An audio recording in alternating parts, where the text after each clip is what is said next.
gold.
Good one. It is.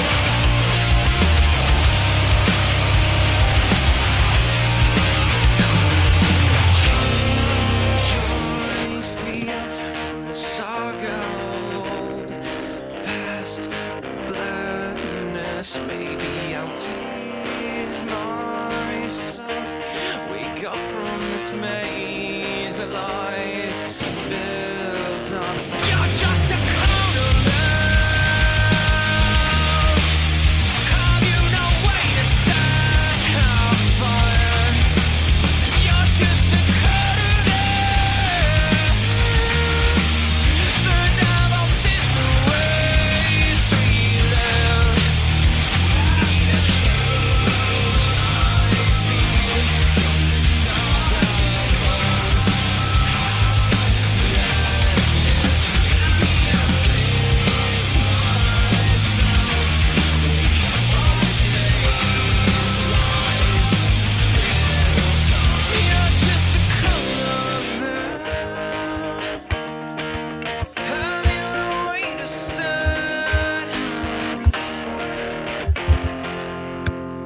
Oh, God. That's Chabelles. I love them. Nice. Welcome to Jonesy's Jukebox. Oh, look, it's a blue moon. It's by Joyce B. I wonder who did this. Would that be Mr. Anus? Nah, it looks like him. We should play it, though, just as it's popped up. Over. Yeah, bend over and we'll lick your ass. No, sorry. Too much ass licking going on in the audience tonight. I swear to God. But nobody does it better. Roger doesn't speak for all of us, by the way. Yeah, he wants to lick your ass, is what he's saying. If you want to lick ass, Roger, that's on you, bro. Let's hope we don't get a strike for that task licking going on. I can't think of anything better to say. Let's play this, Jim. Check. Let's talk to the Amish. The Amish. Let's talk to the Amish. That sounds like more fun. Let's prank call the Go Amish. ahead, knock yourself out, dude. You and the Mennonites, get to it. Yeah, no. My luck, somebody would show up in a fucking horse-drawn carriage with In a a whip. Yeah, a whip. Be like, get out of here, boy. Get your punch. You breaking out the sidearm? Like, boy. Yes, oh, hell. I wonder who he made this for, the Joyce B. by Moon. I got an email from her. It's pretty cool. She's got a good sense of humor, like Joyce B. Let's play it.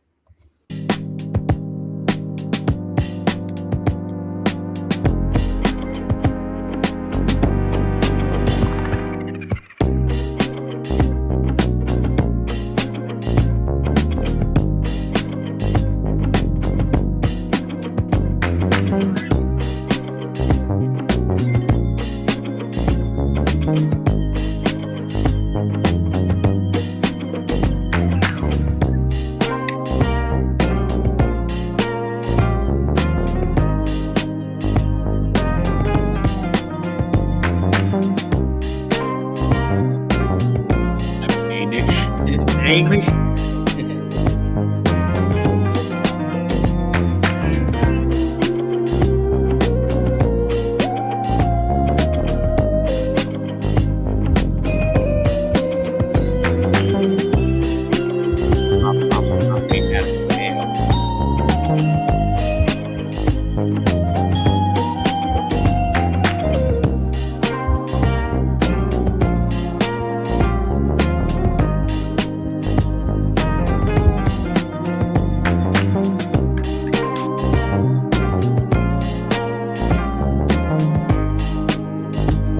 Boom, boom, boom, boom.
He has the best beats, doesn't he? Hey, Jim, do you do your own music? Come on, dude. Tell us.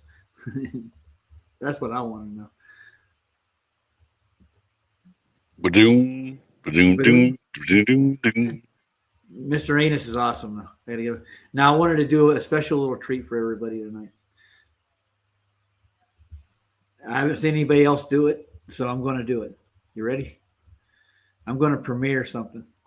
Well, not premiere, but I'm going to present something that somebody put out a while back that's hilarious as hell. Are you up for it? What do you think? Okay. Hey, Jeff. Hey, little racer. I'm gonna. Okay. What is it? Oh, What is it? It's a surprise, dude. Come on. Surprise. Ryan's watched it. I know this for a fact. He'll recognize it right away. But I think it's funny and it needs to be played. Once more. Ready? Funny, huh? Okay, do you see it? Okay, Mm-hmm. you ready? Cross your fingers. Buckle your seatbelts. Get the puke bags ready. Go.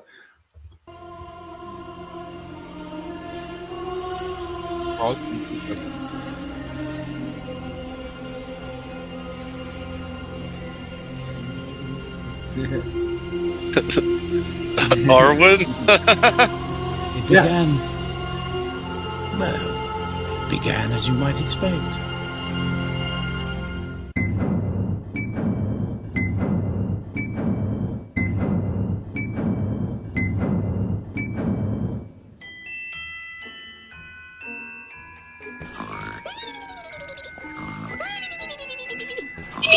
Finally.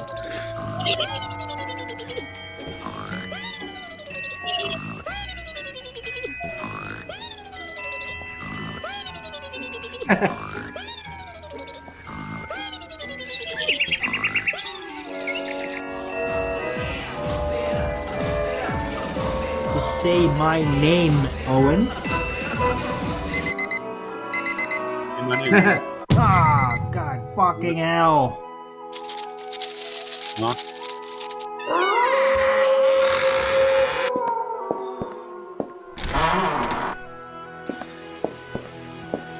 Good morning. Stop creeping in our room, Arwen. Disgusting pervert. Fucking lesbian. Ah, I need coffee. Wait, no, he's not supposed to have coffee! No, I miss my coffee. Coffee is great. But I mean, if I Coffee would drink mist, you 2 do. coffees, then I'd probably like get really irritated. There once was a man that was sleepy, so the man brewed himself a pot of coffee, but the coffee did not awaken him, so he drank more and more. Soon then anxiety comes, buzzing, jittering vibrations. Now cause of caffeination, he's just anxious and tired. I need more coffee, or I want more coffee. Don't know if I really need it. Coffee keeps you boosted and awake. I'm back. Keeps you awake and active. Because coffee does not elevate the strain on your brain. It actually pushes it more. I just sometimes We're gonna need something enjoy stronger. it so much. Such as. Sip of this coffee, man. Got some serious trouble waking up.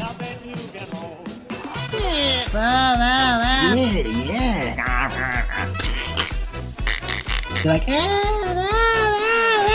But it's a thing, it's right there, it's a thing. Pay attention, it's a bloody sun. It's right there, it has to be there. I'm seeing it, it's a thing. see what the teenage girl is doing. It's so important. Oh, danger, danger, Will Robinson. Oh my god, the radioactivity. It's gonna make us bald. Oh, stop it, that ship is sailing. Thanks, Captain Obvious. Nothing physical. It's My brain isn't physical, damn it. It's shadows and ah. the Earth going like, ooh, ooh, and but then just that moment where it goes, ooh, they're like, look, a good African president who will actually tell you not to be gay. You ugly. And be like, Or African does not and then sound you would be like, Are there any gay Africans? That's my question. I'm the Trump. I'm deranged. Maybe. Coffee. I want more.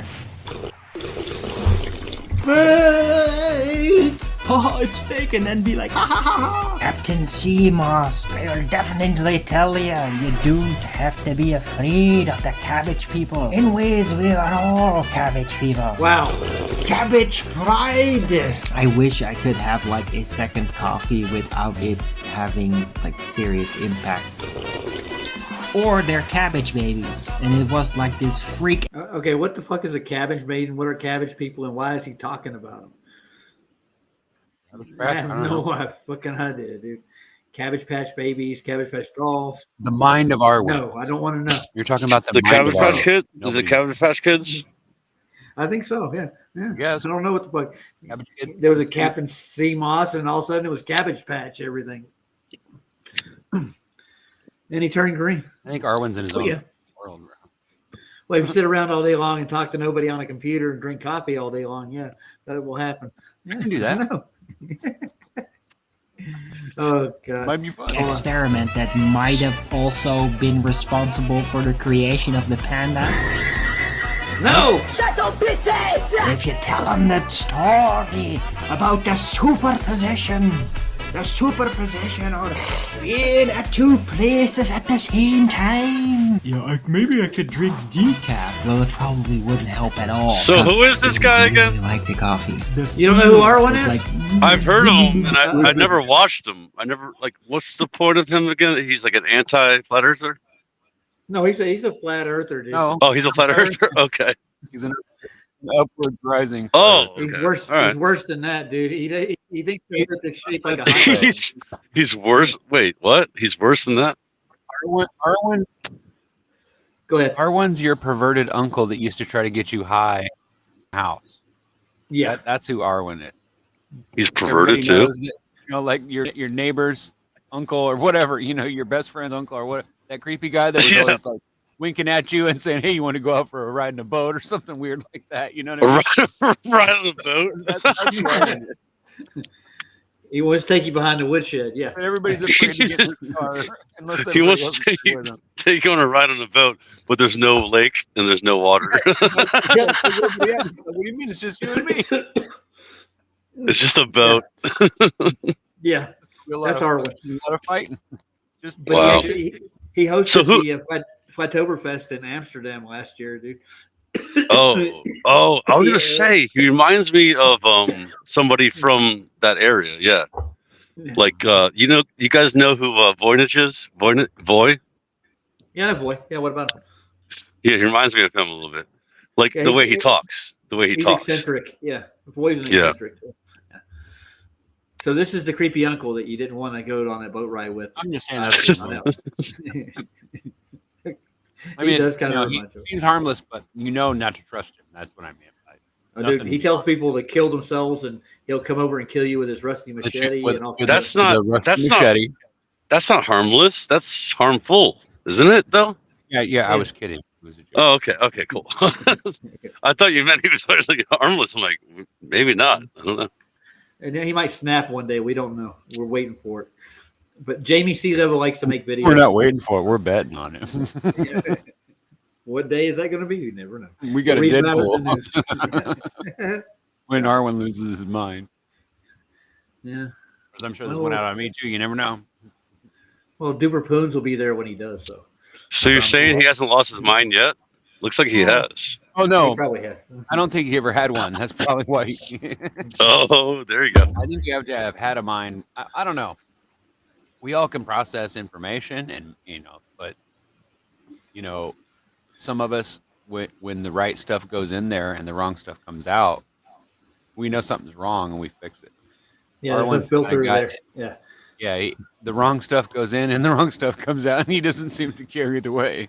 Dude, I had him convinced one day over on FED that the Earth was like a pinwheel Earth, and you saw everything through a pinwheel on Earth. He was going for it, man. You can present any kind of model of Earth to him, and he'll jump on it. He'll try to figure it out. Well, that scares me and makes me think maybe he's just Yeah. maybe just a taco short of a combo plate, Or the elevator doesn't go up to the top floor. I prefer enchiladas myself, but we'll go with yeah, tacos. there's a lot short of a combo plate. Yeah, whatever. Some Well, you go refried to a beans. Mexican restaurant and they give you like this little tiny enchilada and there's beans and rice, and you're like, what? Why? That's what Arwen's like. Yeah. Oh, you get his lard and beans and rice. Yeah. Let's watch Jamie do a little more damage to Arwen's reputation right quick. What if we get a warp engine? Warp. Instantaneous. Insane speed. Constant circular lines.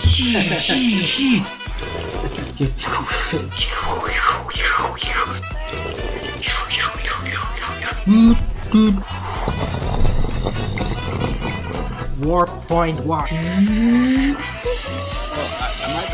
What the fuck? Daylight. Nighttime. Nighttime. 4 hours. And then there's like warp point 3.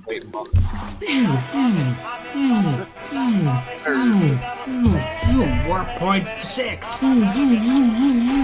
Warp 1. Daytime, nighttime, daytime, nighttime, daytime, nighttime, daytime, nighttime. That's kind of what it would be like. What the fuck are you talking about? You don't get it. Oh, well, guess I'll have to explain it another few thousand times then over the couple of next years before you get it. No, don't do it! Take it, stop! I have noticed I have to kind of be careful with the coffee. Coffee is The hell of a drug. getting more hungry for coffee. I'm Rick James, bitch. Bring more coffee. Aw, damn it. Why did the coffee run out? Because it is a vile drink that turns even the most respectable men into complete scoundrels. I don't give a fuck. What? Come and get it, bitch. I'll fuck you up. The dark side. Yeah? I don't care. You despicable. I don't care. How much you think I lack respect? Show some respect. How much you dislike what I do? You're obviously good at what you do. Yeah? It's just that what you do is not worth doing. I don't give a fuck. This is my show. I will act exactly as I please. Bitch. How's it working out for you? I'm not getting support, barely. Shocker. That's weird. There's a couple of individuals that still help me out. That's too much, man. Most people that even try to help me out, they insist that I keep it completely anonymous because God forbid that they be caught, openly caught, supporting Arwen. You're so embarrassing. I mean, there's people literally that want to support me that are afraid to be known to support me. That's so very, very sad.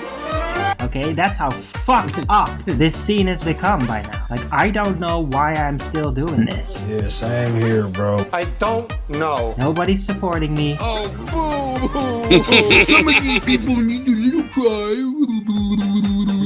Mikey. Arwen was begging As the for heroin your bomb name. going up in the background. Get your ass to work. It's just fucking baltards in the chat. It isn't going to change. Yeah, For things to change, you've got to change. I don't need your fucking philosophy bullshit.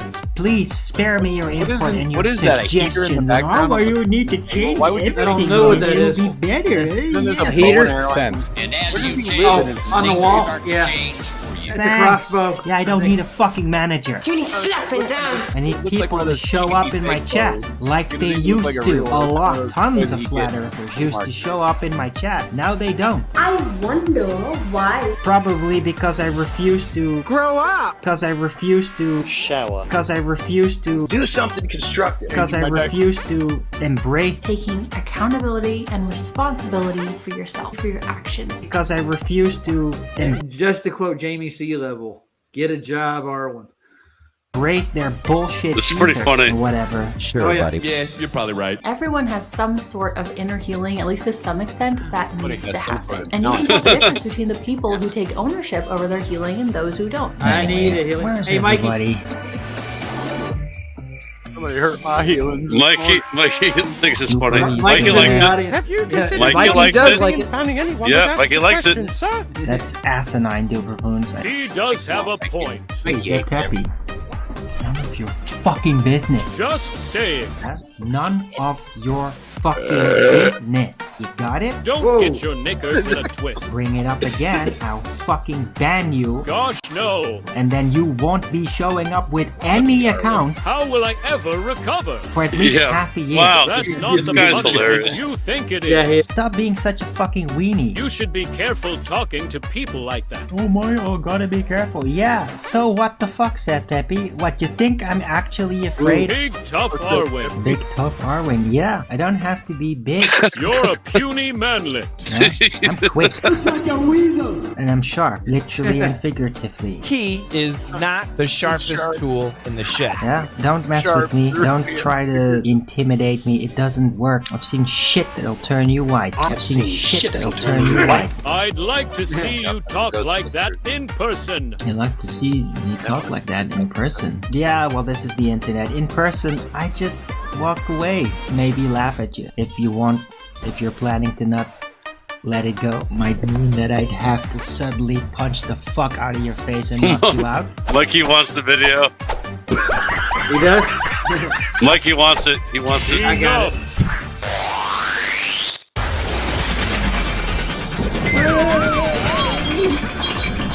Perhaps goading your enemies isn't the wisest idea, sir. I don't care, Duper. I don't fucking. Okay, I'm gonna pause it for a Oh, second no, so I can get it Duper. more. Yeah. Yeah. Oh, Dude, there's a lot going on. Duberpoons. Yeah. A lot going on there. A lot It's going pretty on. funny when I know Oh, yeah. half the people that he's naming I'm off. talking about, yeah. Some of them are in the audience right now. I know. I was just gonna say, like, there's probably some of them in the audience. Oh, Moxie's one of his favorites. You know that. Yeah, I know. Oh God. I mean, He was- if I ever get this bad, please just do the same thing to me. I'll You put know what you I mean? down, Like- dude. I will. I'll put you Well, down. at least, We'll well, get it try to right. wake me up. But if I won't wake up, just put me down slow. You know, like You'll be all right, dude. You're not our. You're not of the no one's Dark gonna be Lord. right Or, after all that shit. no, there's so much puke that's come out of this guy's mouth that it's incredible. To be honest, if you watch any of his You'd have shows, to you'll watch see. hours of footage. Yeah. like, where Jamie would. And I feel poor bad. Jamie tortures He- himself. He over it. he's probably half blind and half deaf after all that crap. He's in there like, yeah, no more R. Man, I thought it was quite funny. it is. Now, how long is this thing, anyways? Let's see. He's got 35 minutes worth of material here, dude. What? Wait, Yeah. this keeps going? Yeah, it does. It's constantly. Whoa, Oh, dude. it's never over at the beginning. No, No. It He's made started like off.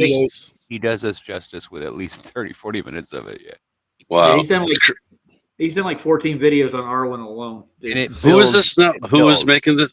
I don't know Jamie who Sea this is. It's Jamie Sea Level. He Yeah, does. really. Oh, okay. Nobody knows who he is. We just know. I don't know either, but like he's good at editing. The editing is amazing. Oh yeah, he did. And and the little cartoons are hilarious. But yeah, it's like super like tight like editing. It's crazy. Yeah, he's done 2 for Flat. So wait, and he put Ryan in one of them. Yeah, I wasn't there. I mean, it's almost too much. Imagine if you're on mushrooms. If you're on mushrooms, you'd be like so screwed. You would be able to move when you're done. Maybe that's a secret. No, I said you'd be so screwed. Like your brain would just shock it. You just lock up. They have rubber rooms for that kind of stuff. Right, exactly. You're gonna watch more? It seems rubber to room make would be them better. I better. don't care if their own dads raped them as a kid or whatever the fuck has caused them to be the way they are. It's not my fucking problem. But it is. Not a fan of advice or judgment, are you? Judge me. What? Well, I want to be judged. You're fucking around. Judge me. I have a shit fit when you judge us? Lol? No. Uh-oh, somebody's honest and truthful here, and it ain't you. Yeah, I mean, this is not the first time I'm saying that. I don't believe you. It would strain incredulity at that. I want to be judged. You can't handle the truth. The truth is not designed to be able to be handled. You cannot be serious. Judge me. Be careful what you wish for, 'cause you just might get it. You just might get that wish. I want to be criticized. Tell me if there's something wrong. Are you sure you want to do that? Tell me. Hold on. Tell me, is there actually something wrong with this? Is there something wrong with this? It's repetitive as hell. Yeah, I don't know if I'm going to watch all 25 minutes of it. It's when the cop pulls you over and he starts to read you your rights, and he starts to tell you all the reasons why you're not going to get out of jail anytime soon. And that's when you just go, "Oh yeah, I know your boss. Just call him up. He's gonna let me free." Oh, but by the way, I'm in this one. You ready? I'll play that part. You're in that. You're in there. Yeah. Oh, nice. There you go. Roger. Fuck you, your breath is an existential crisis. Made me question my whole fucking life. Go fuck yourself, you dipshit. Did you catch me? I'm right there. See? Mm-hmm. There I am. Yeah, right here. Roger. Looking at tit fucker, keep your balls a top. You don't say anything ever. Then I speak up. You gotta say something shitty about me immediately after. Fuck your entire fucking life, you piece of shit. You stalking, disgusting scumbag. Suck my Mr. Cocky, you fucking loser. You think you can? Is that all I have to do? Is just actually say some Yeah, crazy you shit can, like you that out loud? fucking retard. Fuck you, your breath is an existential crisis. Made me question my whole fucking life. Go fuck yourself, you dipshit. Fuck you, your life is so fucking pathetic. I ran a charity 15K to raise awareness for it, you fucking loser. You fucking degenerate. Fuck you, fight me, see what happens. There's nothing to do. You piece of shit. Nothing. You fucking loser. Nothing at all. Give your balls a tug, you tit fucker. I'm gonna punch you in the face. You got it? I'll tell you, you're cruising for a bruising. If you're fucking stupid enough to try anything, you'll see a side of me that you're only gonna see once. Don't be an idiot. It's not worth dramatically changing the rest of your life. Wait, your beaker? You're dead. Beaker? Think that'll somehow demotivate. Is Roger on his best? It doesn't. All it does is give me a backdoor option that one day I might figure out who they are, and then I will make sure that without doing anything that could implicate me, I will make sure that you will die. Yeah? That's where that leads to. And there's nothing you can do about it. Who says these things? Huh? Arwen? Like a crazy person. And creepy up. What you gonna do then, huh? There's nothing you can do to stop it. I'm gonna kill you. Doesn't work anymore. I'll be back. A bunch of fucking wankers with an overinflated imagination about their own abilities. All trolls are fucking faggots. No exception. And there's nothing you can do. Alright, anyway, I'm gonna take a 2-minute break. Put the Illuminati croissant in the oven as well. See you in 2 minutes. There's the Earth right there, buddy. What? Big stretched out cylinder. Oh, yeah.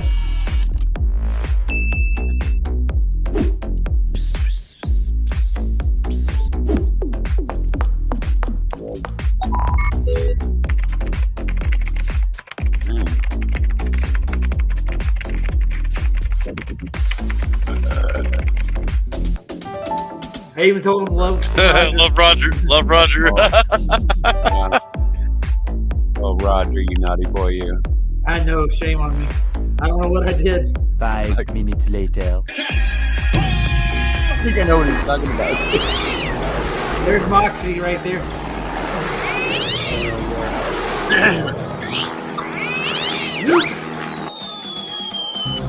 And I'm back. Oh yes, there you are. Donald, good question. Reparations Good question. for being part of the mean people, do I? There is no subject, dude. Let the joyous news be spread. That's the subject. There is no subject. We're taking a break from the subject. Oh, God fucking hell.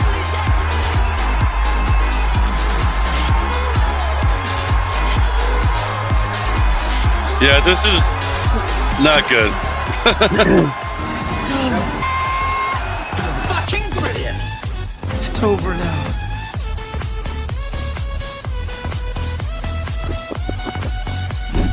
Okay, we're done with it. We don't want to see the rest of it.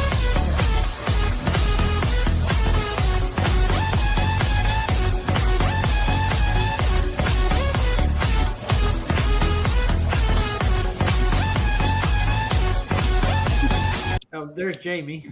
I don't know who the koala bear is supposed to be, but yeah, let's get back on subject. I just wanted to watch some of that, let everybody get a look at what Jamie did. It's pretty good, don't you think? You watched it, haven't you? It was funny for like 30 seconds, Yeah. you know. And I mean, other than the rest of the 45 minutes was like maybe not funny. I don't know. But Not if I sure. were you, I'd be careful.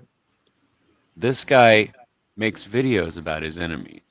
Okay, cool. I mean, am I his enemy? I mean, am I? No. Listen, you know what he can do? He can make fun of me. Like, I mean, you can do it.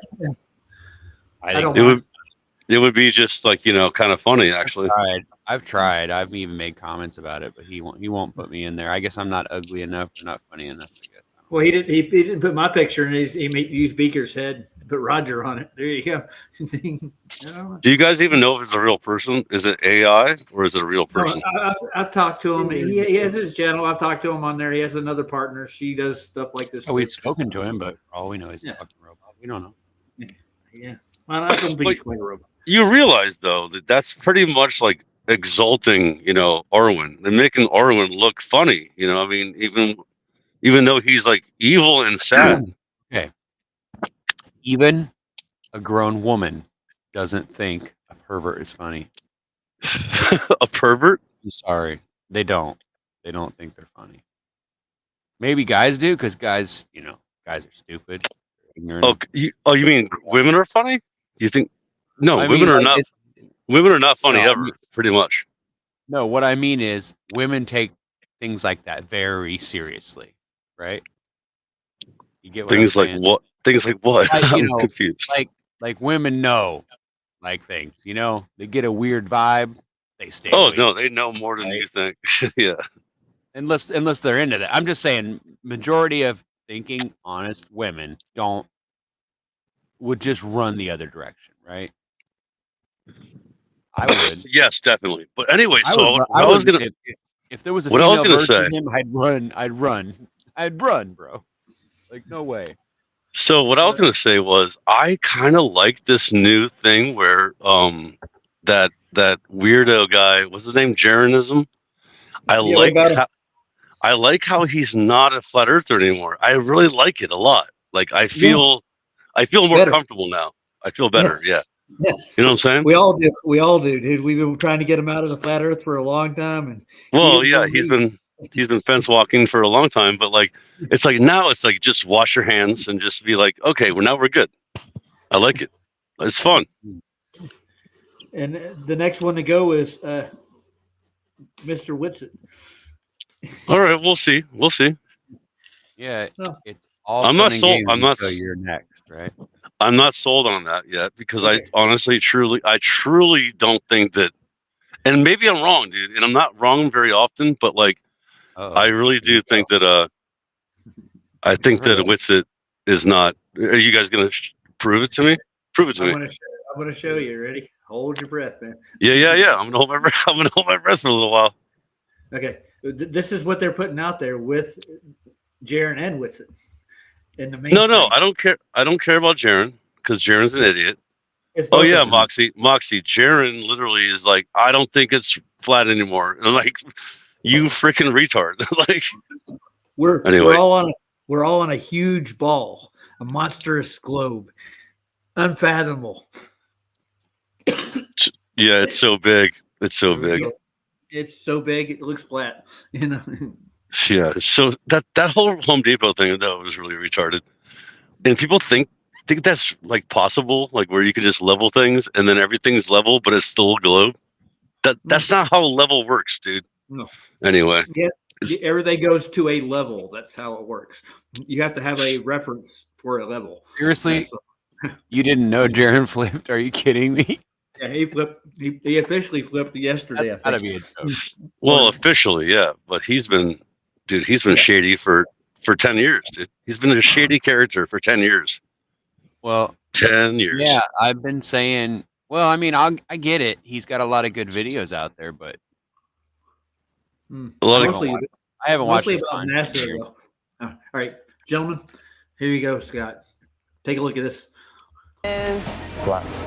the Earth is flat. We are taking flat earthers. I found God really through the flat Earth. To Antarctica. If the 24-hour sun was seen, Yeah, it would be a major problem for flat Earth for sure. Welcome to Antarctica. It definitely matches the globe. Sometimes you are wrong. The final experiment is a Decepticon. I'm sitting right here telling you that it's real. Decepticon. I honestly believe there was no 24-hour sun. That's Bert Sanchez, man.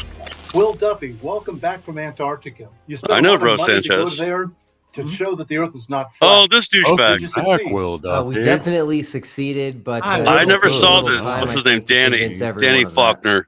Well, tell us about your trip. He's involved with the Yeah, it whole was a thing. trip of a lifetime. Dude, I feel he's such a so douche. blessed that I was able I know. to visit Antarctica, which is a place that most people will never have the opportunity to see with their own eyes. I was told Why by is it every multiple time I see his people face, I want prior to going that Hold on it's a the second. most beautiful bad. place on Earth. we have a new and I visitor. didn't believe Hold them. on. I thought they were Both just of them. telling me that in order to Both get me. Danny and Danny and Shill Duffy.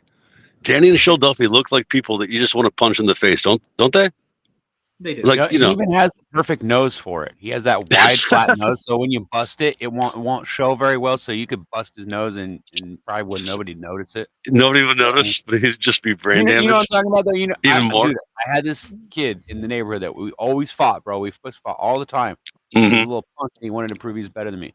Every time I'd hit him, he never bruised, he never swelled up. The son of a bitch had like a hard ass face, bro. Every time I break my knuckles on his face, and he just Dude, laughed at him. I broke my knuckles on my neighbor's face, head actually a few times. Like literally broke my knuckles. That's so crazy. That's so crazy. Gentlemen, pump the brakes. We have a new visitor, Matt Prince. Who are you? Okay. Hey, what's Is up, that man? one?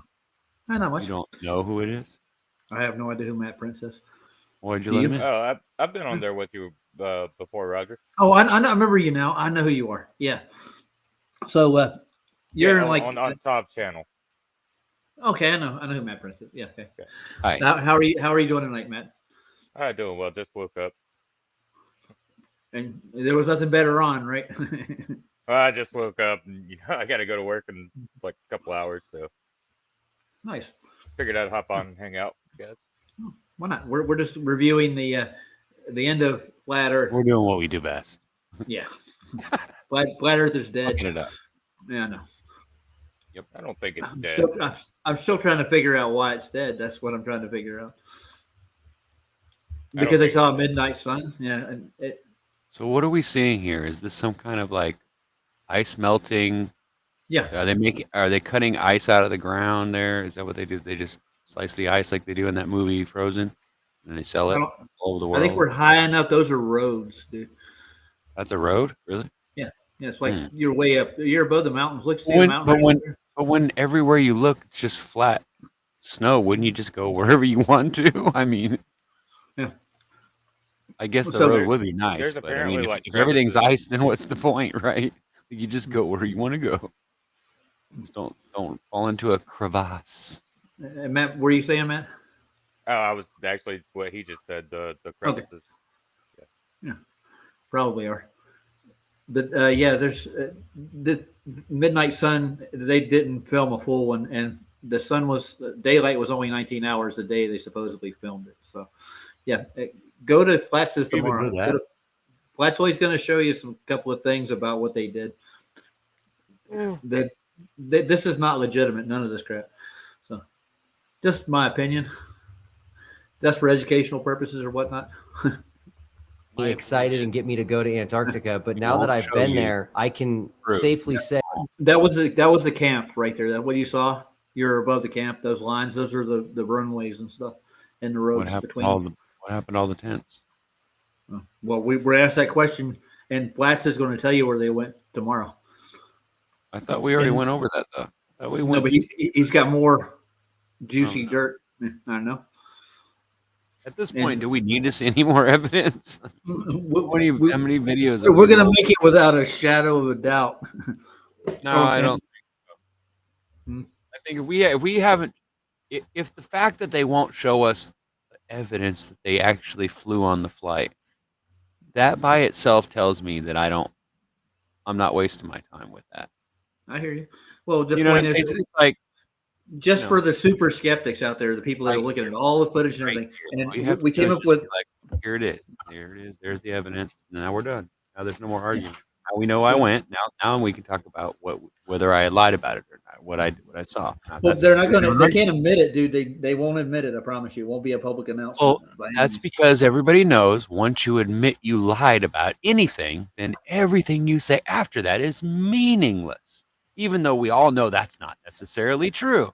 Well, Because my dad lied to me a million freaking times, but he did it every time to keep me from doing something stupid or, to get me out of trouble. So I respect that. I didn't understand. I don't mind you respecting that, but this has nothing. This is a whole different kind of lie, dude. It's not. This is a lie to ruin a whole bunch of people's day, you might say, and just to bury an actual truth that should be out there for everybody. But that's just my opinion too. But the thing is, Will Duffy preaches that it's all right to deceive to begin with. That's what he thinks. He thinks it's all right to deceive as long as the ends justify the means. I'm just saying, when it comes to my morality, I would have canceled him out a long time before that. Oh, yeah. Would have never got to that point. Okay, is Scott still here? Scott, did you hear what he said, though? Scott's not here. But Matt's Oh, here. God. Okay. Well, Scott, if you heard it, Whitson himself said if we're in big trouble with Flat Earth, everything matches the ball. He's sitting on the fence just as bad as Jaron is. I don't want him to go. Mary's too sing. I don't want him to leave Flat Earth. I want him to be a Flat Earther. I just want him to get it straight in his head and not listen to all the bullshit that goes in between it. I think we're way past that now. I know. I can't help We're it. way Is what's it Bro, questioning? they're like, What'd you say, Matt? Is what's it like saying stuff like that? Because the last I heard, he was not saying stuff like that. He's taken over Globebusters. Like Jaron left Globebusters, and now what's it's like the head Is he? Globebuster guy. I haven't heard that.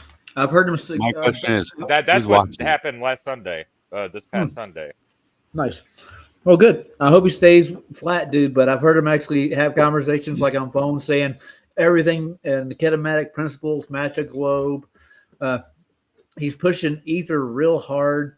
And the big etherites are globalists. They just don't, they're not on a spinning globe. The ether flows around us. We're in the ether. Yeah. Yeah. We definitely have convexity. They believe that and they We believe the should do ether a wins control. political comparison. Yeah.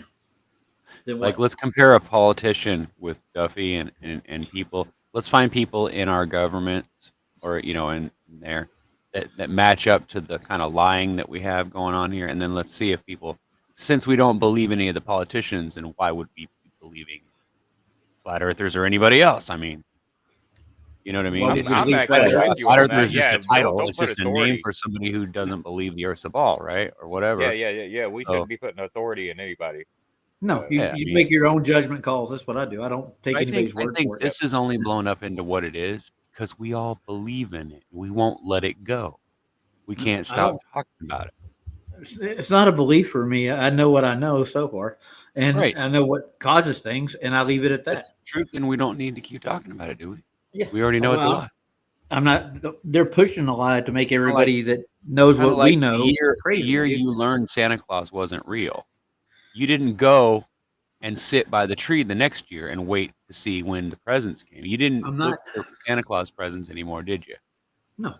No, right, because you know the truth, right? So why would somebody that's singing like a canary and telling us all what we want suddenly do that? It doesn't make sense. No kidding. So the thing That usually is when you go back home and you realize that you just lost a war because you weren't expecting it. You just got we're in a trial by media, Ryan, and that we're Yeah. gonna So But- that's what I'm basing this on. Any of this stuff. But anybody who watches us and listens to us and actually, hears what we have to say, it doesn't just take the excerpts that somebody that watched part of our show got and then send. That's usually what they do. If they actually watch the show and listen to what we say, they'd see that we throw evidence out there all the time. I do it every single show. I try to throw it in there that there's this evidence, and all you have to do is go look at it. It's not really hard to do. You know what I mean? Mm-hmm. Well, I think Saab put it tonight. Like he said it like this: what you're looking at when you see most of these characters, basically, you can see it on their face. It's Duper's delight. Yeah, it's actors' delight is what it should be. Yeah, and I made a statement. It was basically just simple. If I had to choose a poster child for this year for Duper's delight, it would be Duffy. He's so happy he's making this happen, as it would say. It's kind of like those people that are in the parking lot at Walmart, and you come out and they push a little cart around with fake baby in it or something, and they're trying to get you to give them money, saying that they're stranded somewhere. It's always a lie, dude. Those people, they're shallow. They're very, very shallow people. But they've realized that there's people out there that would just give you money if they thought you were really homeless. And so they take advantage of these old people, that usually older people like my grandmother, somebody that they could throw away $20, $40 without worrying about it. And they feel like they actually make a change in somebody's life. So they do it. But what they don't realize is that these guys go out and get in their BMW and then drive home with all that money in their pocket. You know what I mean? Yeah, man, it's so funny. I actually went to a Walmart that had a now hiring sign on the outside, and there was a Hispanic fellow with 2 children and his wife in the parking lot begging for money. Right? Like, yeah, just holding up a sign, and it's like says now hiring over on the store they're sitting in front of. Yeah, I mean, yeah. What are you doing, dude? You could go Nothing. get a job. Yeah. And they don't get paid. Yeah, I believe in testing people. Like, if I'm going to give you money, I'm either going to give it to you just because I just want to give it to you, and you just look like a poor person or whatever, or because I actually believe your bullshit story. Now, having been fairly close to homelessness, I would probably do anything if I really thought I was going to go hungry. Do anything to get that money. So I don't dislike people because they're willing to go to that place. What I dislike is who they do it to, right? Yeah. If you're going to be a criminal, go after the people who can afford it. Don't go after your neighbors who had to work hard for everything they have. Because what happens when that goes bad is that when they find out, okay, then everybody wants to hang you in the tree, next to their house. Because, you know what I'm saying? It's like, we don't see it the same way you do. People who don't have any money at all think that people that have a little bit of money are some kind of like they're bad people or something. No, we're not bad people because we can pay our bills. We're only bad people if we can pay our bills and then we watch other people die of starvation. That's different. You know what I'm saying? But make me feel guilty because I live in, even though I don't own this house, I just pay rent, but I've got a nice house to live in. Just because I have a nice house means that I'm richer than you or that I'm better than you. I don't think that. You know what I mean? I don't care if you're on the street or if you're homeless. It doesn't make me better than you. You might actually be better than me. I've handed money off to guys like sitting outside of a gas station before, Yeah. Only because of the fact that they weren't begging for money. I could just tell they were on hard times. I've been there. Right, yeah. You know. And I never begged for money. I was homeless for 3 years. Never asked anybody for a dime, dude. And I had people actually give me like cash just out of the blue. Like, why are you doing this, dude? I'm like, well, they just knew, you know. I had a guy that worked for Qualcomm. That's happened to me too. Yeah, where people had like filled my tank for me or something. Yeah. Yeah. I was up on a hill at a park above Carlsbad, and the guy that worked for Qualcomm was telling me the story. He's like, he's going to this $500 a plate dinner tonight at the company, and he's just telling me this stuff. And then he walks up and hands me a $50 bill. I'm like, why? Well, what are you giving him for? Why? He said, you need something, man.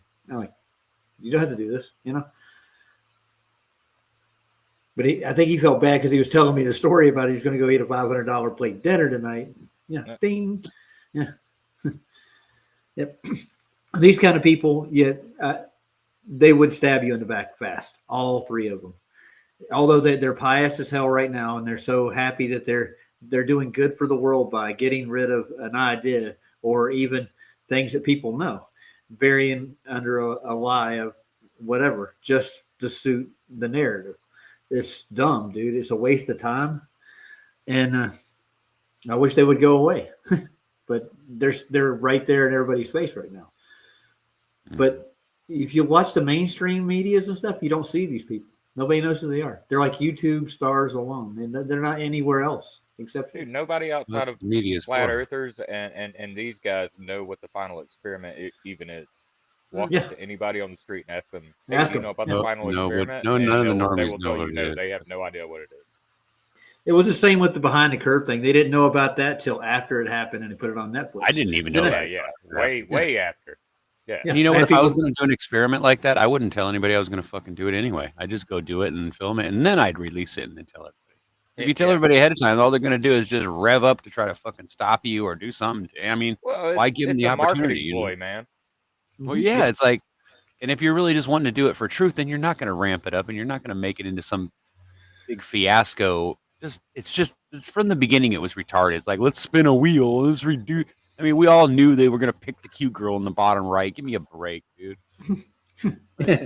Like so dumb. And you could just tell, like, all the people that are standing there all excited, they're not even acting like, they're not even showing real like interest. They're just standing there going, like they told them, make sure you keep your smile on your face and look this direction. It's like so obvious the director's like right off camera going, make sure you look that way, don't stare at the camera. You know, it's like, yeah.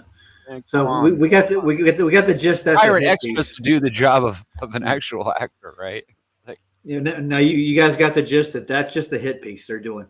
Later on in that little documentary, they think that only like 1 out of 5 flat earthers are going to flip because of this observation. They said that even they said that. That's how bad that is. Yeah. They said 1 out of 5. I would actually probably say that probably just happened. Yeah. And that's probably all that's going to happen, dude. It's like anybody that knows any of the arguments and their basis are going to like, sure, we'll change our mind. We did all this research for 10 years, 20 years. One argument. Yeah. One argument. Yep. There is only one argument. Yeah. There's a couple. I can go into like, I got a whole set of decent ones. Yeah. So did you guys like that? I enjoyed it. We've been on an hour now, so. And I got to babysit tomorrow. I got to watch the grandkids. Yeah. And I'm going to do a thing.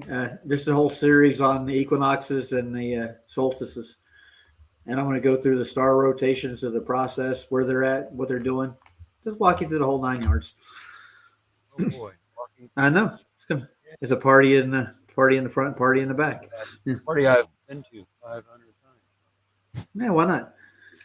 I know, but I enjoy looking into the topic myself because I haven't really dug deep into what they mean or what that actually does. No, I get it. I can relate to what you're talking about. Mm-hmm. Yeah. So you got anything going on in your life, Ryan? Absolutely not. Damn.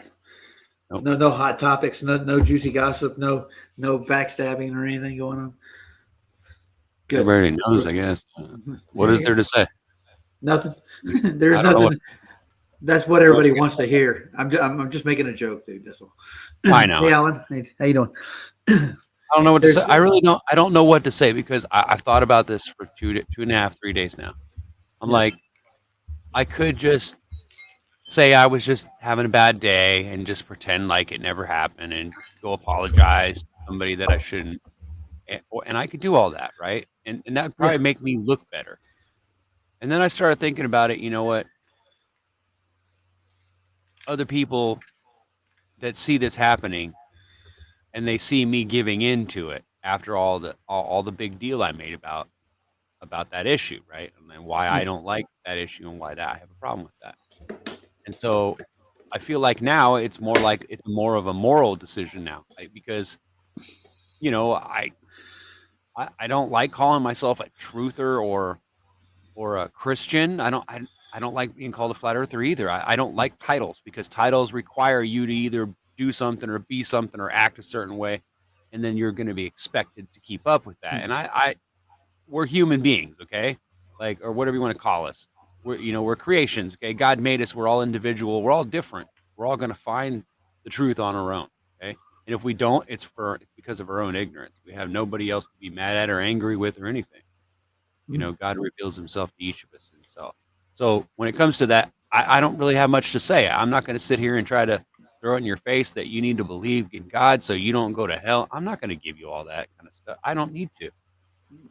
That's up to Not you, only does dude, it as a sound person. ridiculous, but it just makes me seem like some kind of a religious fanatic that thinks I'm better than her. And I don't want to be looked at like that. That's not the kind of person I really am. Yes, I do believe that I have to believe in Christ, that he came and died for my sins. I do think that I have, but it's just who I am, right? But I don't expect you to do that. And that isn't a requirement for you to sit in the room and have a conversation with me. Because Lord knows, I talk to bad people all the time. We all cross paths with them, right? So, but what do you say? How do you deal with a situation like that where you feel like you want to defend someone else that doesn't seem to want to defend themselves because they're afraid or because of the situation, right? And I see that and I go, man, I can only imagine what it's like to have to put up with that. And in the back of your mind, you're thinking, wow, I don't want to really deal with this today. I'm not in the mood for this to be done to me and said to me. Like, why can't people just leave me alone, right? I get that. So when I see that happening, and then I see that person frustrated for days on end, and then certain other people that they know don't come around the show because of it's just I sit there and see that and I go, oh my God, why am I still sitting here? But then I thought about this. Okay, well, I could do that. I could make a big stink and then just say, I'm going to leave the show because there's somebody doing something I don't like, right? And that just makes me look like an asshole. So I thought about that. I said, well, that's not going to work, right? So how do I deal with this guy? How do I deal with being bullied or whatever I imagine is being done to me, right? Whether you want to believe it or not, doesn't matter. Take the high road, Ryan. Take the high road. Right. So that's what I thought about, right? But then I start feeling like, okay, I'm sitting here trying to just call out something that I thought was bad. I didn't want this to blow up into anything beyond just me telling him something in a chat that's only a few people looking. So really nobody else knew this even happened, right? Nobody saw it except for me. I think maybe 4 people that I can confirm that I know read that chat that saw it, right? So it was a chat where most of you didn't even know existed, right? Okay. So it's not like everybody in the world saw the chat. I knew that it was a small chat. That's the only reason why I said it there was because I felt like I could say it without everybody in the chat actually reading it and then it getting passed around and then making a big fiasco and embarrassing Flats and embarrassing myself and embarrassing all of you and then dragging a whole bunch of argument and shit into the show when it doesn't need to be there because it's really not about what's going on in the show. It's between me and someone else, right? But then when I start seeing people start being mean to each other because they're afraid that this other person who's doing this bullying is going to respond. So now the person who's getting bullied is bullying his family and his friends because he's afraid that person's going to bully him for the stuff they're saying. You see what I'm saying? And that's when I just lost it. It pissed me off, bro. And I got upset and I told Vicky about it and I was afraid to tell PJ. I was afraid to say anything to Michael because I thought, well, who am I to judge, right? Like I get it. This bothers me because of my past, right? I've had past with people that treat me like this, and I don't approve of it. And it makes me very angry and very violent sometimes because I don't like people that just deliberately go out and mess with you or mess with anybody. Decided that's it. I'm not putting up with it anymore. I'm going to defend the next time that this person comes in the chat and starts rambling on about this person's an ass and whatever. I'm going to just tell him what he needs to hear, which is you need to stop acting like that because it's not what a Christian does, right? And this isn't about flats. It had nothing to do with him. This had to do with something that Michael was doing. I'll say his name to Vicky and PJ. Okay, and they didn't want me to say anything because. And I tried to respect that for a long time. I did. I just kept my mouth shut because it was basically told, don't worry about, it's none of your business. You don't understand. And I thought maybe, they'd been friends for years and maybe I was just out of line. So I apologized and I just didn't say nothing about it. Okay. So then when I see this going on in the back chat, in the element chat, where he's making comments about Vicky, and I know that makes PJ uncomfortable. Okay. So to me, this is wrong. Okay. Not only is it wrong because I can see where you guys are going to say, well, why were you talking to Vicky? Okay, I get it. Okay, but hear me out. Okay, so Vicky needed a friend. Okay, I could tell that, right? And I know how Vicky is. She's emotional like me, and I felt sorry for her. And because she has a similar history and past as I do, I felt like I should reach out to her because she seemed like she was going through a lot of shit. She was making videos, and PJ seemed very upset with her about that stuff. And I thought, well, maybe she just needs somebody to talk to. So I got permission from PJ to have a conversation with her about it. He said, that's fine. I'm not worried about, this it's not going to turn into something weird. I understand you're a friend, all that. Said, plus he knows I don't live anywhere in his country. So it's not like I'm going to show up. You know what I'm saying? So it's like, I said, I'm just trying to be there for her because I know she's going through a lot. And I know you can't really, I get it. You can't really defend her in front of them because if it got weird or, let's say she was wrong, I get it. They'll end up turning on you. And I get that. And you don't want to go, I get it. Like, I get that. And so I don't blame him for like defending his family and himself. I don't blame him. But it made me upset because it was like, well, now if you're tolerating this, then it's going to start to extend to everyone else. And this happened like back with Paula, right? Remember when Paula came in and we were all talking and then all of a sudden Paula took off and left and everybody got, and all this stuff happened. I still don't have any idea what the hell any of that was about. I'm friends with Paula. I'm friends with Flats. I'm friends with everybody who will shake my hand and smile at me, right? I really am. I'll be nice and friendly to I'll even talk to Globers, right? I'm not a bad person and I'm not out to like pick a fight with people. So when somebody comes after me because I'm defending someone that I care about, and I do care about PJ and I care about Vicky, and I don't care if anybody thinks that's weird. I just don't. They're my friends and they've stuck up for me in the past and they've been there for me. Behind the scenes, you know what I'm saying? Nothing that anybody needs, but just saying like when I have emotional I can talk to them and they listen to me and they care about me and that feels good to me. So, that's how it is. Okay. But like I said, so I have been having conversation with her, but of course I'm not stupid. I realize that not only does this woman barely know me, but we also have this long distance relationship and her husband know each other. They've lived together for years, right? I'm just some dummy who they don't barely know. So I realize they're never going to trust me the same way they trust somebody that they would meet in person. So I'm not going to go in there and start having these conversations with her and leave myself open for in case she gets mad at me or something bad happens or whatever. This gets turned around like I'm using this information or I'm feeding her or I'm trying to push her down a road to make her mad at people and try to hurt people or bully them, right? And so what I realized is that what Michael did to me, and like I said, I know you don't see it because you didn't see this, but basically what he did was he knew that this conversation was going to basically be just between a few people. And he knew that he probably had them on his side, right? And he could convince them that I started a fight or whatever, right? All I basically said was I saw that he actually made comments negative about Vicky. And I could tell by the way PJ was conversating with him that PJ was upset, okay? But PJ was doing a really, really good job of just pretending like he wasn't upset. And that's when I snapped. That's when I started going and told Michael, I said, dude, why can't you just be a man and fucking man up and apologize to him? Like, I don't care whether she was wrong or you were right. It doesn't matter at this point. I said, what matters is that we're all Christians and we're trying to like push the truth here. And we're in a very, very fucking tight spot right now. We got all these people coming in and calling us liars, all this shit going on. And you're going to play this fucking game on the backside? Like, what kind of an idiot are you? You know what I mean? It upset me badly. And then to see everybody standing around seeing this going on, and they're either not understanding that it's more important to the people that they're involved than it really is, or they're just don't care, right? And it upset me. It was like, so you mean to tell me everybody's aware that this has been going on all the time and no one seems to care, and now when the shit hits the fan, it's like we're all just going to pretend like, well, we don't want to get involved. It's like, what? You know what I mean? It's like all I was trying to do was tell Michael, look, bro, I was just basically trying to tell him what we're all thinking. We're seeing this happen, and we realize Michael's just being a butthead, right? And he just needs to mellow out. All he has to do is say, oh, you know what, you're right, and move on. It's not, this is a man thing. This is about being a grown-up. It's about being responsible.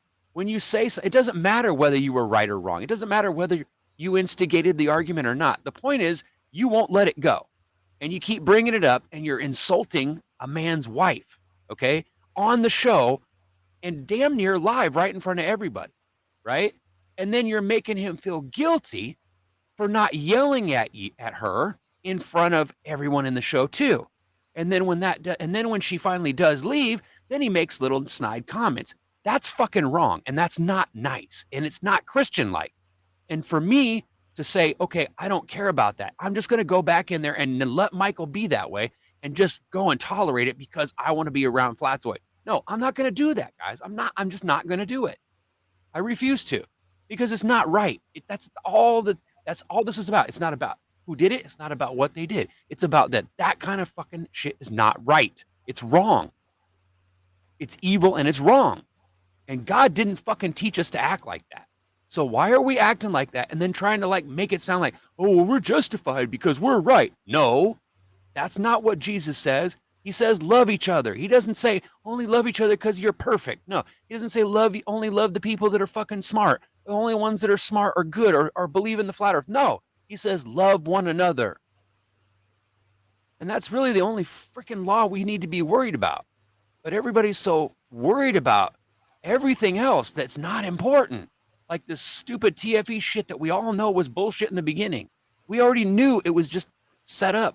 So why do we keep playing it? Why do we keep rolling it over? Why do we seem obsessed? The point I'm gonna can I add something right quick?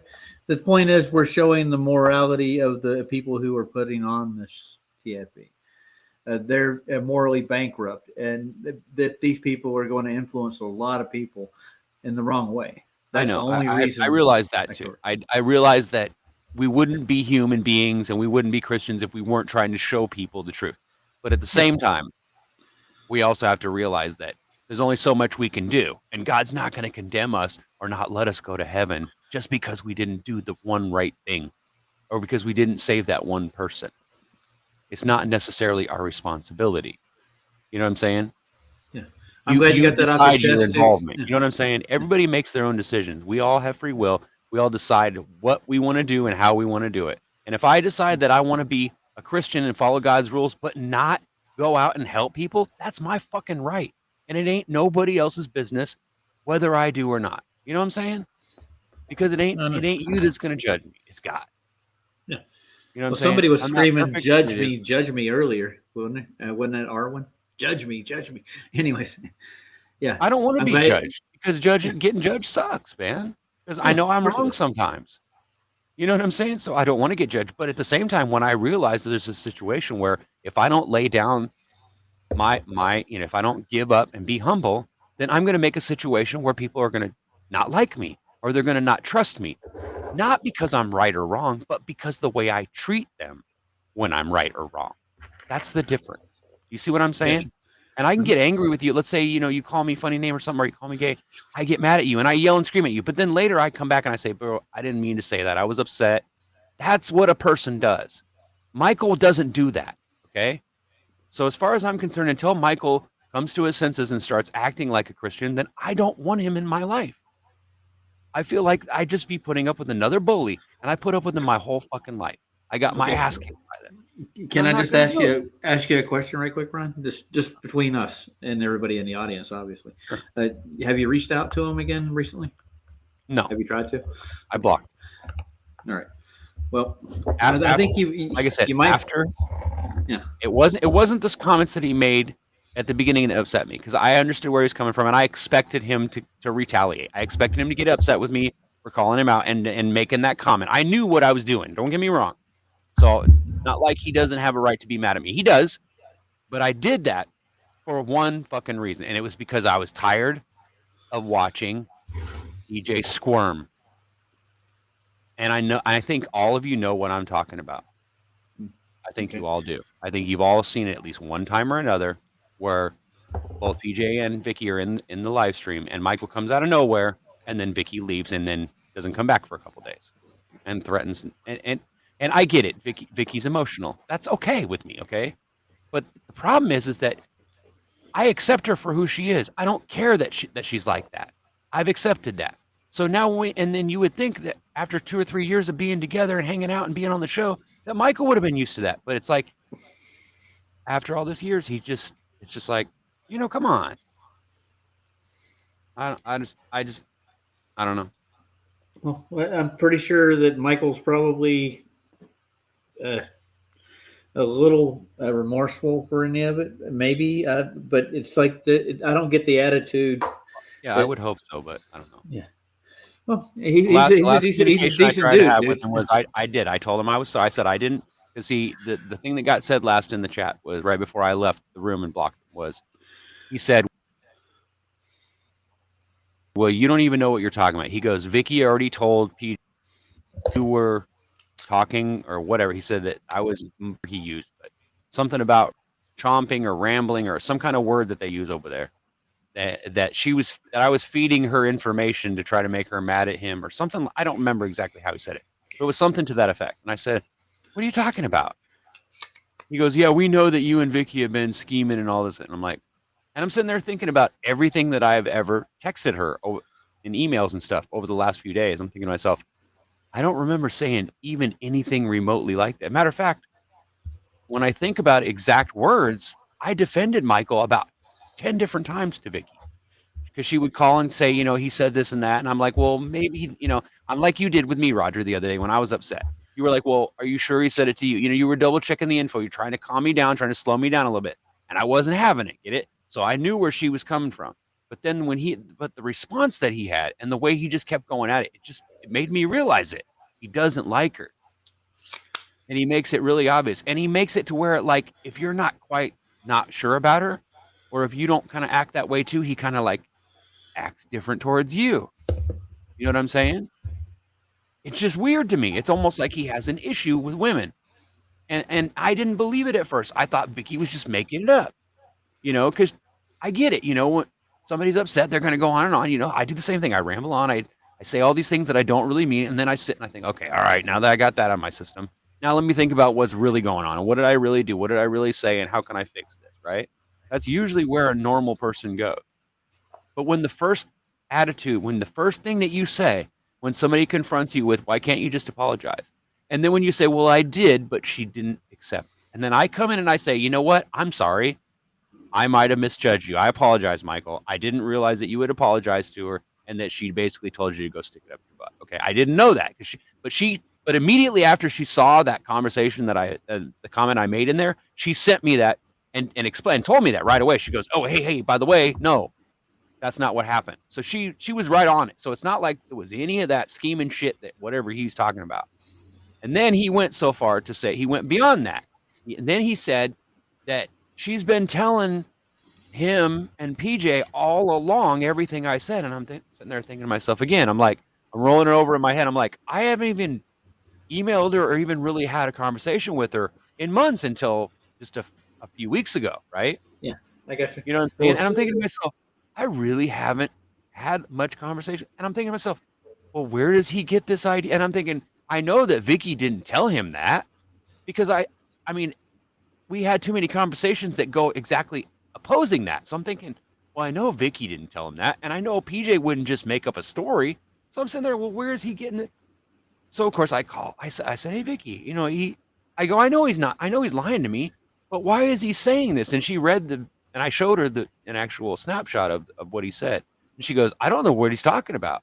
And then PJ, and I actually talked to both of them on the phone. And PJ told me, he goes, look, bro, I understand the situation, and I get where you're coming from. You're probably paranoid because you're not sure where I stand. He goes, but I never told him nothing like that.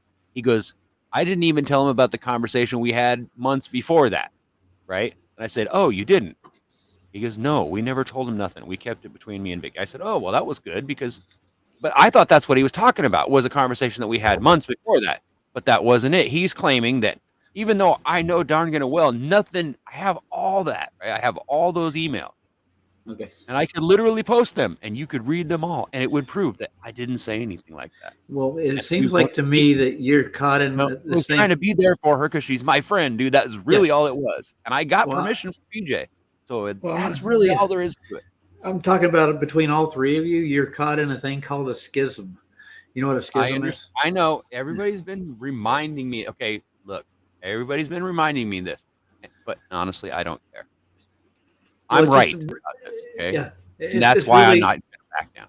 Yeah, I'm not asking you to back down or do anything. I'm just saying from where I stand right now, I see really a lot of long-term communication that got miscued or forgotten. And it's like nobody's connecting all the conversations that are had. It's like this. Right. That's the reason why I told him, why don't you just work it out, fix it, or take it off the fucking show? Because he kept bringing it up on the show, and it was pissing me off. That's what I said. And then when I called, and I made it quite clear and abundant that bothered me, and that I didn't think that was, and everyone that heard me say that agreed and posted and said, yes, I agree. We don't need that here. So that's why I use the element chat in the first place, is because I know Michael checks it. But I also know that 90% of the people in our chat and that are our subs on that channel don't go in there and read that. So I didn't have to worry about it. See what I'm saying? I know that Skeptic's in there. I know Bill's in there. There's a few people in there, and Alan and a couple others, and Roger and me. But it's basically the panelists. And the panelists usually know what's going on behind the scenes anyway. It's not like a big secret. You know what I'm saying? But we do. It's what we do. We keep the secrets because you don't need to know what's going on behind the scenes. It's because it really doesn't matter. It has nothing to do with the show itself. Man. Exactly. Yes, that's what I'm trying to say. And I was trying to make it stay that way. But then when Michael did that thing where he tried to pretend like as if I was being schemed by Vicky and PJ in this whole, and they all set me up. See, that's what he was trying to get me to believe. And he almost got me because I actually almost responded to that. And then I thought, well, wait a minute. I had to stop and think about, okay, well, what are the facts here? Like, I'm being accused of this. Okay, well, that's not true. So, and I've got the evidence of it. I got all the communication. So I'm covered, right? Yeah, most of the people don't know what you're talking about necessarily. That's really what's rolling out. Well, I think I've explained it. I don't know everything about all the conversations with myself, so I can't make a judgment out of everything. Like I said, the whole intention was never for anybody to know about it. It was just it was meant to be kept on the side chat where just the people who are involved with the show that would know about this issue, right, and wouldn't be aware of it, would hear it. And if I would have had any idea that everybody that's on the channel would have seen that right away, I would not have posted it there. I would have sent it directly to Michael. But I wanted to make sure that if I would have just sent Michael messages, then he would have just deleted them and then claimed I said this and that. That's what he usually does. Okay. No. Anyway, so that's why I do have. Anyway, it doesn't really matter. The point is that that's the only thing going on. That's why I left the show, and that's why I'm probably not going to go. I mean, you might find me in the chat because I love you guys. I do. I don't want to leave this situation, but I really feel like I don't have a choice because it's almost like we found a mole amongst us, right? We found someone that's causing trouble. For no other reason except he just has an attitude problem on his own. And like I said, this is the way I see it. I'm not trying to force anybody to believe it that way. I'm just saying this is how I see it. But yet everybody's going to put up with that for whatever reason. I don't know why. I don't know. Like I said, I haven't been around long enough to understand why those things are true. But it seems like nobody called me. Flats never called and said, "Hey, what's going on here? I see these chat." And that's normally how it works. Normally, I get a call. And I get called in, and then we have a little meeting, and then we work it out. And then after that, nobody talks about it again. It's done. And that's the way it's always dealt with. But for some reason, this time, when I made a comment about like this to get it brought up, someone stopped me, took my wrench away, and of course that made me mad because then I thought, of course, then okay, now Flats is against me, and I was right because then I got a message that, yeah, that's basically what it is. Michael told him with this and that, and he believes it, and he just doesn't want to talk about it. He's just done. I'm like, okay, so I get it. So I've been around how long, and I've supported the show, and I've tried. I mean, I'm not saying I'm perfect. I'm not. I'm just a guy, right? But I mean, I've been here to support and everything, and I don't know how many times I don't know. I thought I've been a good person. Thought I've been a good guy and advertised the show and everything and been pushing it forward. And then like I get nothing. No phone call, no DM, no explanation, no, this is why we did that. I had to go and ask someone else that didn't want to get involved to give me the information and tell me what's going on. That's why I just said, nah, I'm done. I just feel like, it's not like I think Platts did anything wrong. I think he's doing the right thing because he's just trying to avoid this becoming a fiasco and all that. I get that. And I apologize to him. I hope this, he doesn't take it personal, but I just feel like he took Michael's side and he didn't even ask me. He didn't even ask me for my side of it. He didn't even say, well, I'm upset with you and that's why I took your wrench. He didn't give me an explanation. Nobody, I had to find out from Sandro that I lost my wrench. And I had to find out from somebody else why I had to find all this stuff out, third-hand information, instead of getting an email from Flats or anything. So that was on the second day. So after that second day, that's when I just deleted Element and I cut myself out of all those chats and I just said, that's it. I'm done. I'm not going to mess with it anymore. I'm just going to delete Michael and I'm not going to talk to him anymore. It's easier that way. But well, Ryan, I got this to say. I'm with you on not not having labels and all that. People call themselves flat earthers, truthers, and whatnot. Now I do like truther because that just means you're somebody who's searching for truth. So I mean, I actually do like that, but I hate the connotations that come along with it these days when people label you something like that. You might as well call you conspiracy theorist in my book Yeah, when people exactly. say that. Yeah. I mean, and a conspiracy theorist. I mean, even that term, if you really look into it's actually very positive. I mean, that still just means somebody looking for the information. Looking for. Basically, you're an investigator. Yeah. You want to know who's conspiring against you. You're theorizing how. Yeah. You're just looking at the different angles. But man, Ryan, anybody you talk to on the internet, just don't invest in that. Don't invest in that relationship. I know. Well, because everybody's just it's gonna too let late. you down. I have, I have. Everybody. Yeah, I know, and I have too. But Yeah. what I've realized, like through the years, I'm like, just everybody's just gonna let you down eventually. Yeah, I only count on my family and the people that are in my life for support, like moral support, and they have always been there, even though they don't agree with me. My oldest daughter, she thinks I'm crazy. My youngest daughter thinks the Earth is flat, but she thinks that somehow or another it could be a ball, maybe. But well, me and my dad, we went through this situation when my dad found out that I was a flat earther and stuff, and I started actually talking to him a little bit about it. Like it really like it did cause like a big rift in our relationship, but. Now these days he's coming back to me. We're having these conversations to where he's like, especially during the last like 5 years, everything going on with the the jabs and whatnot. Oh yeah, and I got you. And my dad did not do that, and he did not do that because me and my mom had actually talked to him a good bit about that, which he was going to do it, but then at the last minute decided not to. But good for him. And now that he's seeing that everything, all the information that's coming out about all of that, he's like coming back and talking to me now about the other information. He's asking me about flat Earth. He's asking me about like ancient history and whatnot. Cool. And we're having these great conversations, and he's really starting to open up his mind. So I mean, I'm just saying, like, relationships are hard, Ryan, and you know you'll get these rifts at some point, but don't ever think anybody can't turn back around. Yeah. In other words, he's telling you not to give up on it, dude. Yeah, Like, yeah. Don't give I up. don't want Yeah. to, but like I said, I feel like I'm doing the right thing by just staying away until Yeah, whatever the dust and settles. that You might know, be the right thing to do right now because that right? is sometimes the And like best I thing to said, do. Is just walk away I for a still minute. support Flatzoid, and I'm upset. But like I said, it's just my feelings that are hurt. It's not like he's done anything wrong. He's trying to protect the Yeah. show, and I don't blame him. But my point is like I just feel like I've been stabbed in the back right out in the open in front of the people and behind the lines, but yet they're all like paranoid, like, oh, what's going on? What do we do? And I'll go ahead and tell It's you like, this, and it man. makes me feel If somebody creepy does that that we're to in you, this. you might just need to walk away. I don't know the situation. I've Right. been hearing you talk Well, about it, but I don't think it's something that I can't. I don't think it's something that we can't work out.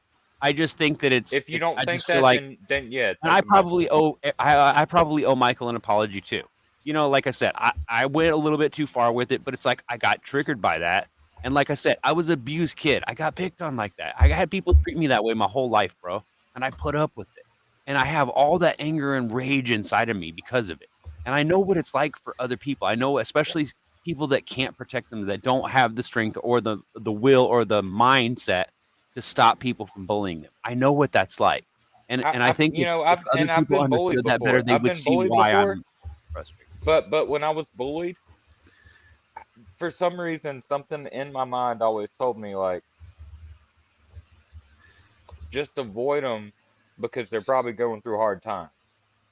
Yeah. Like something's Well, probably at going first I wrong didn't think somewhere that else way, in but their yeah, I life when learned they that do way. that. Yeah. That's usually right. That's true. Any actually all of my bullies when I was like a kid going through like middle school, high school, shit like that, all of my bullies always became my best friend.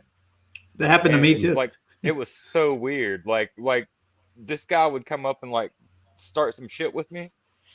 And even like the first time it happened was like in middle school. I remember like my first fight. We got in a fight. We got grabbed up by this teacher, drug into the principal's office. The next weekend, I was spending the night over at his house, and we went fishing together. That's happened to me too. Yeah. Yeah. I got Yeah. into a fight in seventh grade and behind the art school class, and this guy called me out and told me to meet him after school, and the whole school showed up, and I got my ass beat. And what the bully did was he's like, holy shit, this guy's going to fight me anyways. I kept coming at him, dude. And Yeah. I stood my ground, and he respected me for it. And we walked home, and I smoked my first cigarette ever with this guy. I had a Camel without a filter.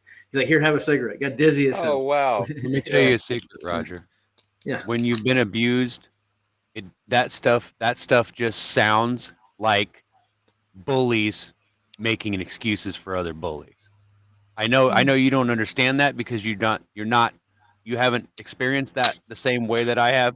But when I hear those words being said, to me, that's you saying, well, you're just being a wimp, or you're just being a pushover, or you just need to get over it. Life's a bitch and then you die.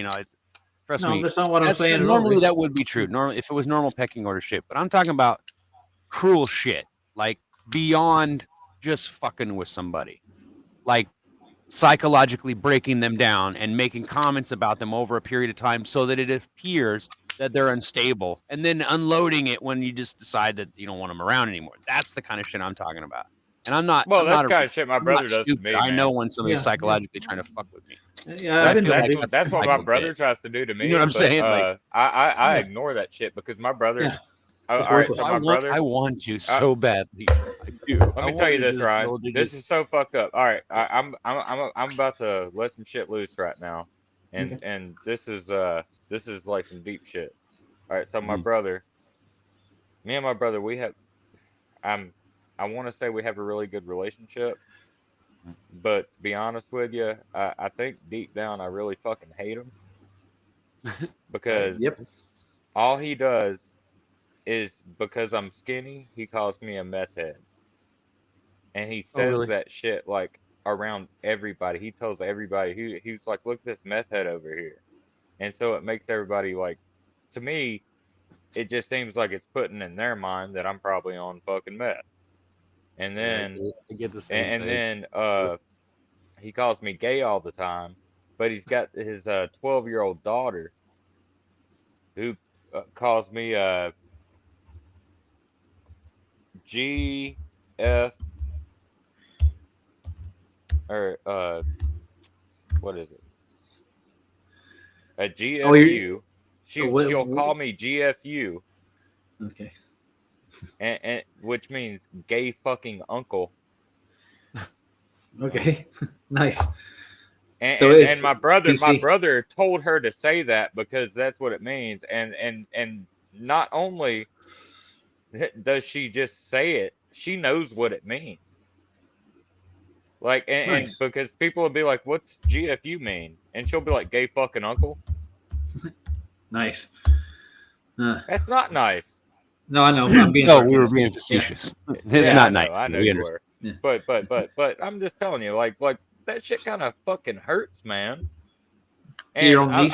Yeah. I've even fucking said shit to him. I'm like, do you realize you're putting like fucking ideas in other people's heads that I'm like gay or a fucking meth head? He's trying to gaslight you, make you mad for Generally, some reason. Yeah.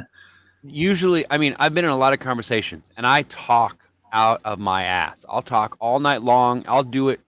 It doesn't matter what drugs I'm on. I'm gonna talk through the whole thing.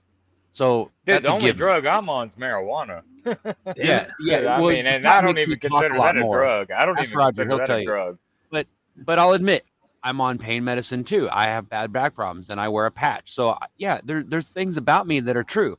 But does that make me any more right or wrong? No. Would my feelings matter less or more if that was different? No.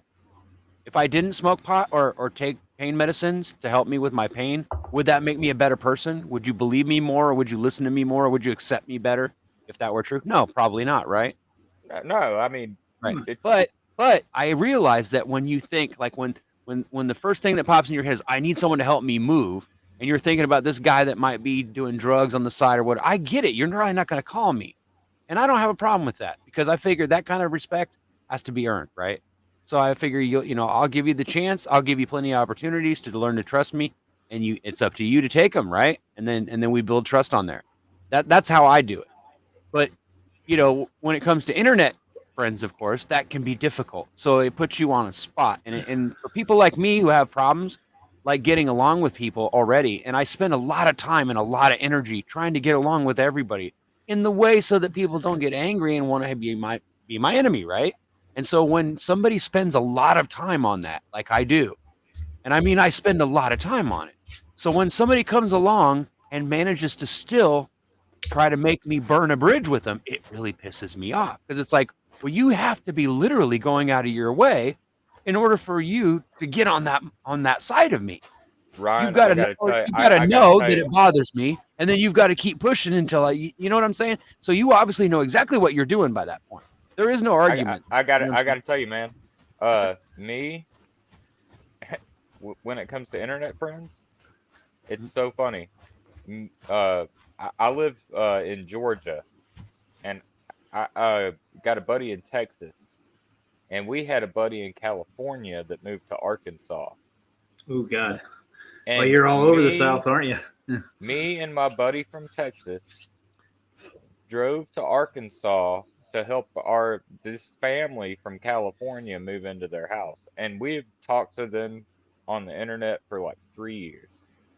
Like one of the dudes used to have actually, I think he still has a YouTube channel and stuff, and he's doing all this stuff. But we drove to help them move into their new house. Spent the weekend with them. Felt like we were all family.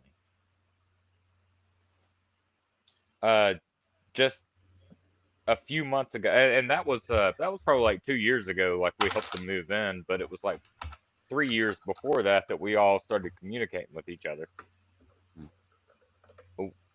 Me and the guy in Texas are still buddies. We are no longer friends with that family in Arkansas. The one from California, right? Yeah, the ones from California, but they live in Arkansas now.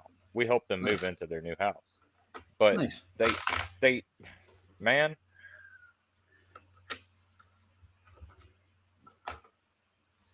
I think people just go crazy or something. I don't know why they wouldn't be your friend no more. That's my question. I mean, basically the guy that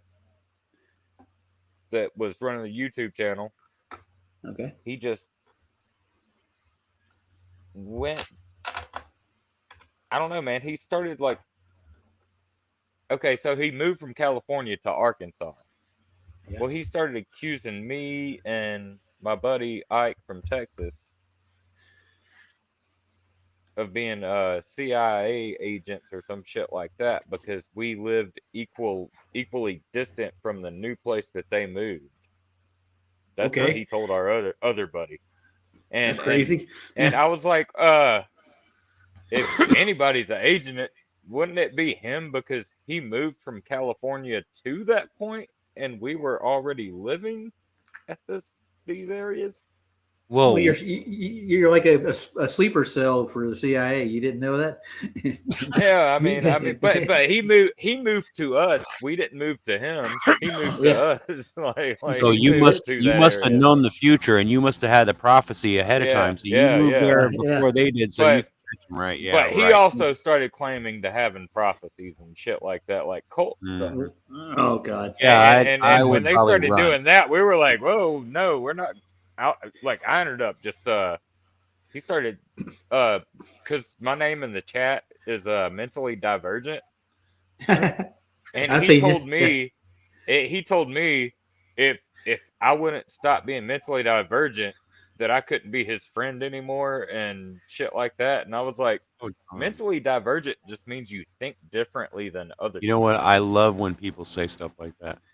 Well, 'Cause he's it's taking true. like you're crazy. That's all he's saying. Well, yeah, but Yeah, whenever yeah, somebody I knew what uses he was that as getting an at, but excuse to I stopped exclude me, answering the I dude. always just Like tell them to stick it. he texted me a whole bunch of stuff. I just stopped answering him. I almost called him at Christmas time just to say like, look, Merry Christmas, Christmas, love you, yeah, brother, why not? but I just don't. I think you're crazy, you know. I mean, But There's all kinds out there. but at the same time, whole point being, man, even friends you make on the internet, and you think you're really close to them, and you think like they're opening up to you, and you can trust them and whatnot. Man, don't don't invest your uh energy. your well, energy into yeah, that I get where you're because going. you I can be don't let down. invest You my can be love let down really in fast. that, but I do invest a lot of trust in people, and I test people, and I ask them questions, and I put them in situations. They're not aware of it all the time, but that's just the kind of person I am. I need to understand things about people in order to trust them because I don't trust anybody. I've literally been used and abused by everybody that along the line as a child. It's like I don't have any trust. So because it's so hard for me to trust other people, I try to like throw myself out there so that it makes them easier to accept me. Because then it makes them, you know, like if the first time you meet somebody, the first thing that you talk about is some flaw of yours, some issue that you have that you're working out. It Yeah, it means typically is, a isn't it? whole lot Yeah. different than when you're talking about how you want to be right about something and you just want to run some and you're mad because this person won't stop telling you you're wrong. You know, that to me, when I hear that, I'm like, okay, so you're just like everybody else. You've got this big ego, and I'm gonna have to fight you at every moment, right? You know, you see what I'm saying? Like, I can tell a lot about you by the way you respond to stupid shit, even though it sounds like the most ridiculous thing to say to somebody. Sometimes I'll just say the dumbest thing and then just wait to see how you react to it. Because a normal person will just be like, what does that mean? You know, they'll just say something just right out in the open. They'll just be like, what do you mean, dude? Like, where are you going with it? You know, whereas somebody that's not honest, that's playing with you, will try to play that. They'll try to use that like as if you're making a mistake. So let me teach you. You know, they like to play this game, right? They want to try to like push you somewhere, or they want to bully you. That's exactly what they're doing. Do you see what I'm saying? It's Yeah. so obvious. That's why I said bullies for me. When I hear the word bully, it's not the same as probably what most people. You're thinking of just that kid that you had an issue with in school and he didn't know how to deal with you, so he called you out and you got in a fight with him at the end of school and then everybody watched. That's not the kind of bullying I'm talking No, about. honestly, I think of You know my what I mean? brother, Like, like I I get that. said. Those kind of I think things, of my yeah, we all brother. had that, and I dealt with it the way I could. But I'm talking about people that are beyond something I have control over, like adults. I got abused by adults, not children. Now, kids picked on me, and I had to get over that, and it took me a while. But the abuse that I got was physical, and it was from adults. Okay, and it wasn't, I'm not going to go into the details, but I'm saying it wasn't just about, someone calling me names or telling me I'm stupid. It went way, way beyond that. Okay, so when you're a child and that happens to you, okay, and then you got a decision. Okay, for me it was anyway. In my mind, there was a decision I had to make. I could either try to just go on living my life and try to forget that this happened to me because it really wasn't my fault and I had no control over it, right? And then try to live and be a better person for it, and maybe even like help other people that have the same issues, right? Or maybe find a way that I can use that suffering and that all that happened to me and turn it around and actually use it for good to help someone else maybe get through it, rather than letting it destroy me and hating the whole world or hating everybody that happens to be gay because because I'm afraid of them, because because that kind of person hurt me. And so when I see those traits in people, it triggers me. And so I have to constantly fight against that. You know what I'm saying?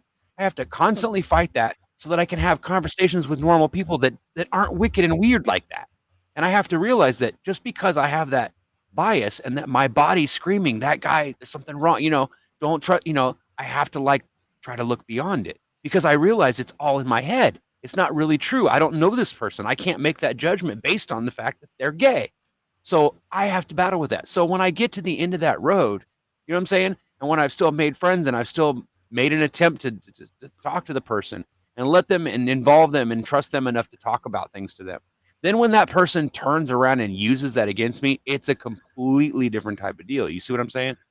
There's a difference between giving someone a hard time and then throwing a fit about it. And then there's giving someone a hard time and then continuing to do it in the background until they snap and then going, see, I told you he was just a fucking crazy asshole. You see what I'm saying? You get where I'm coming from? It's like, I'm not saying that that's the situation here. I'm just saying that's what I lived and breathed as a child. Okay. It was, who's going to mess with me next, right? Who's going to try to take advantage of me? Because it's like every adult seemed to always have some kind of plan. And I'm not saying every adult in my life. I'm just saying the creepy ones. They all had a plan. They all did it the same way. They all said the same things. It was creepy, bro. And I always knew it. I always saw it coming. And I always tried to run. And it didn't always work. You know what I'm saying? Oh, well, I'll give you an example that happened to me when I was younger. And then I grew up. And then that all went away. And I didn't have to deal with that anymore. And I had my own kids, and I was able to protect my daughters and try to teach them the right way to trust people, but not trust people, to know that there's certain people that if you put yourself in this position and you're just trusting with everybody, this might happen to you. And you have to be ready for that. And you have to understand that so that you don't let yourself get put in that position. And because you're a woman or because you're young and you're small, men will take advantage of you. And I know it's not that I don't trust all men. It's just that I know how they think. And I got taken advantage of them. So I understand this on a level that no woman or no other guy, normal guy, could understand. You see what I'm saying? So I think I kind of have, at least in my mind, I have an angle on why I have a problem with it. And I don't think that there's anything wrong with me to feel that way. Now, for me to treat that person just because they happen to be gay or they act gay, for me to treat them badly and call them names and disassociate myself from that person just for that reason, when they haven't done anything wrong to me, and now that I've found out that they're not really a creepy person like what I'm expecting. See what I'm saying? Now that would be wrong of me. But for me to have a response because of the bad things that happen to I've me had a couple is of not gay wrong. friends, man, and I I found out later that they were gay, and I didn't treat them differently than my regular buddies. They were just. I don't approve They did it. of being gay, but I don't hate people for doing that. Yeah, it's not my business. Yeah, it's on you, man. Same here. You know? I don't approve of it, but I don't hate people for it. No, but here's the way we dealt with when I was younger. I had a scout leader, and him and his. Talk about it. Yeah, I'm trying to break something to you the way that we were raised down south to deal with it. Everybody knew about it already, and we didn't keep them at arm's length. We didn't make fun of them. We didn't slander them or anything. We made snide comments about gays as just boys growing up just because. But what was our fear of it? It wasn't and the way our dads made us afraid. Yeah, that's what it was for me. That's where I got. No, it's just basically we didn't find it very appealing or even comfortable in any regard. Oh well, yeah, that's the first thing that we did. Yeah. the rest of we knew that we had the shady uncles and the adults in our lives that we knew were off, and they were treated as such. Yeah. And they kept to themselves with it. It wasn't like a big issue. There was nobody making a big deal about it at all. And we handled it quite well emotionally. We didn't get bullied or pressured into anything by anybody. Kids were let to grow up as children. They make that decision later on in your life, whatever you want to do. I don't really care what you do on your own. I mean, children shouldn't be having sex anyway. So, I mean. Oh, yeah. I didn't have sex till I was in the teenage years anyway. So. Yeah, I was later on, like way later on, like I think 16, 17. Like, and it was natural. It was with a girl. Yeah, there you go. Who I was naturally attracted to. Yeah, I had a lot of those. Yeah, but I mean, they were comfortable enough to send us off to camp with our scout leaders, knowing that this stuff was there. They didn't ever do anything to any of the kids that were in camp with us. They never approached them. Matter of fact, we laugh at them because they'd be in their own camper and stuff, and like, okay, we know what's going on in there.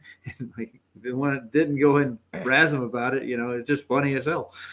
Strange Any movie I've ever seen, the scout leaders were always male and female, and they would camp together. Yeah, that's not in the movies, or that's real life. That's what I'm talking about. In real life, the camp counselors were all sleeping together. You just never saw it because they disappear off the other side of the beach or whatever. No, probably. But it was male and female. I mean, they were, It was usually co-eds from colleges and stuff. Yeah. I've heard a lot of stories. I don't know if they're true, but I only went to camp like once or twice, and it was never anything like what I saw on TV. It was always this all uppity stuff where everybody got separated and they kept girls separate. It was just weird, creepy stuff like that. Yeah, they usually take hard lines in camps when I was growing up. There was plenty of boys that were thinking, "Oh boy, I'm gonna get laid on this trip," but nah, it didn't work. They watch you pretty close. They don't want. Yeah, but the camp counselors, they were getting laid. But yeah, I'm sure the counselors were all doing it in the back room somewhere. They were all banging each other. They just, they were smart enough to keep the kids out of it. That's all, Well, we're gone campy, yo. Yeah, so, and I've never. Soggs has been in Flash's channel. I've never talked to him. I know he goes on there. Do you know who Soggs is, Ryan? You Soggs? I've heard of it. I've heard his name a few times the last few days, but I don't think before that I'd ever heard of it. But I think I've seen him in a video or something or whatever. I've heard of him, but I don't know much about him. Why? Oh, he's in chat saying hi. Say hi to him. Oh, hi to him. Hi him. Soggs, nice to meet you, dude. I gave everybody a wrench when they come in here. And, yes, I have seen Soggs, the manager, in other chats. Yeah. I thought you were just saying I thought you were talking about some internet, creator. No, this guy here. I see Alan's in here. Alan. Yeah. Alan's telling everybody he's never lost a fight, so he ends them. Alan, you ready? Hey, hold on. Is that a challenge? Oh God! You gotta go all the way to. I think Alan's in Amsterdam or somewhere, or California, one of the two. It might be worth it. I love a man who thinks he's tough. I always love that, because I know why we're tough. We're tough because we have to be. But is any of us really tough? Probably. Oh yeah, probably not as tough as we are. Right? That's where I've seen Soggs. He just sits in the back and puts memes on during Flash's show. He keeps it on topic too. Like he had a whole bunch of boats falling over the edge of the earth in one of his memes for like a half hour. It's funny. Oh, yeah. So you guys want to get out of here? I'm going to do a show, not tomorrow. I'm going to do a show the day after tomorrow. I'm going to put together a good little presentation. Anyways, my topic. Yeah. If you want to come, be here, be sphere. I was just going to say, thanks for letting me speak a little bit about it. Like I said, I hope I didn't make it worse, but I just kind of wanted to get it off my chest and kind of give everybody an idea that it was just some bullshit on the side. It wasn't nothing big, or it's not about it's not like we're all dividing up because we all disagree. No, we still all agree. It's just that we're having a little issue. Me and Michael have an issue, and we're not, for whatever reason, we're not able to work it out right now. So until we do, then I'm just going to kind of you You boys are two grown men. You can work it out amongst yourselves, man. You know. Well, yeah. I mean, Yeah. well, I think you probably, now that you know a little more about me, you understand that that doesn't work the same with me than it does with everybody. I know it's like a hard egg to crack, aren't you? No, it's just that. Well, let's I'm put it messing this with way. you. Yeah, one. You know, like it's one thing when somebody makes a pass at you, right? And it's a whole nother thing once they've broken that. You know what you get where I'm coming from? Like, so in my mind, you know, making a comment or making fun of me or even cracking a joke about me, I don't mind that because I think jokes are funny. But when you push it so far that I realize that you're actually doing something to try to make me upset, then now we have a problem. You know what I'm saying? Because you never said anything to me. You never bothered to tell me, hey, by the way, you and I are going to have a problem. Maybe we should have a talk now. And, you know, like normally if I meet somebody that's really aggressive like me and I think that we're going to have a problem, I'll pull them to the side and I'll be like, dude, let's just get this out of our way right now. Look, I'm not trying to like, you know, I'll just tell them straight out, look, I'm not here to like take your fucking, you know, take your grace, bro. Like that's not why I'm here. You know, this is why I'm here. So this is how you can treat me. And you don't need to be aggressive towards me. That's not, you know what I'm saying? Like sometimes that's all it takes is to let somebody know where you stand and what, you know, what you're about. So that way they know you're not trying to do, you know, because a lot of times people are afraid. And that's why I react to. I react to fear.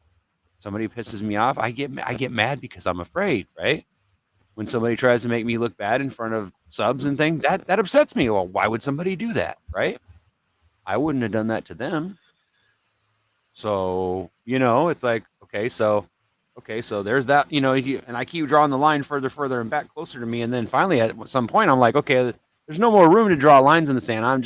That's it. I'm done. Okay. Now you mess with me one more time and you're going to, you know what I'm saying? And we're going to do it, you know, like, but I'm just hoping that I'm exaggerating and that, you know, it'll blow. But I don't know. I'm not sure it even matters anymore. You know, like maybe I learned something in this. Maybe what I need to focus more on is what I believe in. I need to stop worrying about who I hang around with and just worry about what I believe in and talk about that, right? And then then people can align with what they want. And if they don't want to align, then I know, you know, then they know what, you know, I'm not trying to become the most popular guy. I mean, I don't want your money, none of that. I mean, I'm never going to want your money, not unless it's to do something that you want me to do. I mean, I got money. I mean, look at my house; it's full of junk. You know, I wouldn't have junk if I didn't have some money, right? Not like I got a lot of extra, but I'm pay my bills. Happy. Well, I'm coming for your money, Ryan. I don't We're need taking money. it I all. really don't. I'm a happy person. Like my wife spoils me rotten. She treats me good. You know, and I kiss her butt. I do. I have to. She works full time and I stay home. So if I don't do the dishes and she gets mad at me, I put up with that because, you know, I'm in a position where I really can't say much, you know. But does that Ryan, change? you ever seen a Does that movie called change the Mr. fact that she Mom? loves me? No, it doesn't. It doesn't. No, we get along just fine. Mr. Mom, Michael Keaton. Yep. Yeah. Right. But you know, it's just like Mr. Mom right here. the what? Mr. Mom. You never seen Mr. Mom, the movie? Yeah, I've seen it. Okay. I've seen Tootsie, Mr. Mom, and all the other ones. Yeah. Well, Tootsie's not comparison to You know, Mr. there's a Mom. movie I really did like. It's called The World According to Garp. I liked that movie. I don't know why. Probably because it was the first time I heard adults talking about what would happen if you were getting a blowjob and then someone rear-ended your car. Never thought I would ever think that out, like for a reason or for deliberately. But somehow movies had a way of putting my mind into a situation that I would never put myself in real life or even allow my mind to go to. But for some reason, movies always had that way. I always thought that was creepy. Like, who was the guy in the background that thought this out, that made that put that in there to make my mind go ping and think about it? You know what I'm saying? Like, somebody knew that was going to happen. Why'd they do that? Brian You know what I'm comes in saying? heavy. What'd you I ask? do, bro. I do. Matt, what'd you say? Oh, I said, isn't that the point of a movie, though? To Yeah, take your it is. mind to where it. From reality, yeah. Yeah. Take your mind to explore what you haven't seen before. It's escapism, man, and some are inspirational. Don't get me wrong. There are movies that inspire me to. Yeah. And there's good directors and there's bad directors too. Honestly, what I think I want to do is I think what I'm going to do is I'm going to do my own little show, and I'm going to do call and ask me for advice. And the reason why I think that works is because every time someone comes and asks me for advice, and I give them my honest opinion, 99% of the time I'm right spot on. I don't know why, but it's almost like if it doesn't involve me or my life, and I don't have to actually sacrifice or give up my laziness in order for the situation, then I can be honest completely about it. And 9 times out of 10, if I know you well enough, I can kind of guess like what's you're gonna fuck up. I don't know how I know this, but my buddy will tell you that I can spot on. I even guessed that he was gonna hit a deer on the freeway. I don't know how I did that, but I did. I did guess it. It He's was out there one of pushing a the deer that in I front said. of his You know, car is what he was he doing. grabbed onto that one because it was the last one I said. But I mean, you know, he came over and he was telling me these weird things about his mom, and I looked him right in the face, dude. After the second or third time he came over, and I looked him in the eye, I said, "Dude, your mom has cancer. Go get her to the hospital." And fucking 4 weeks later, he finally got, and she had terminal cancer.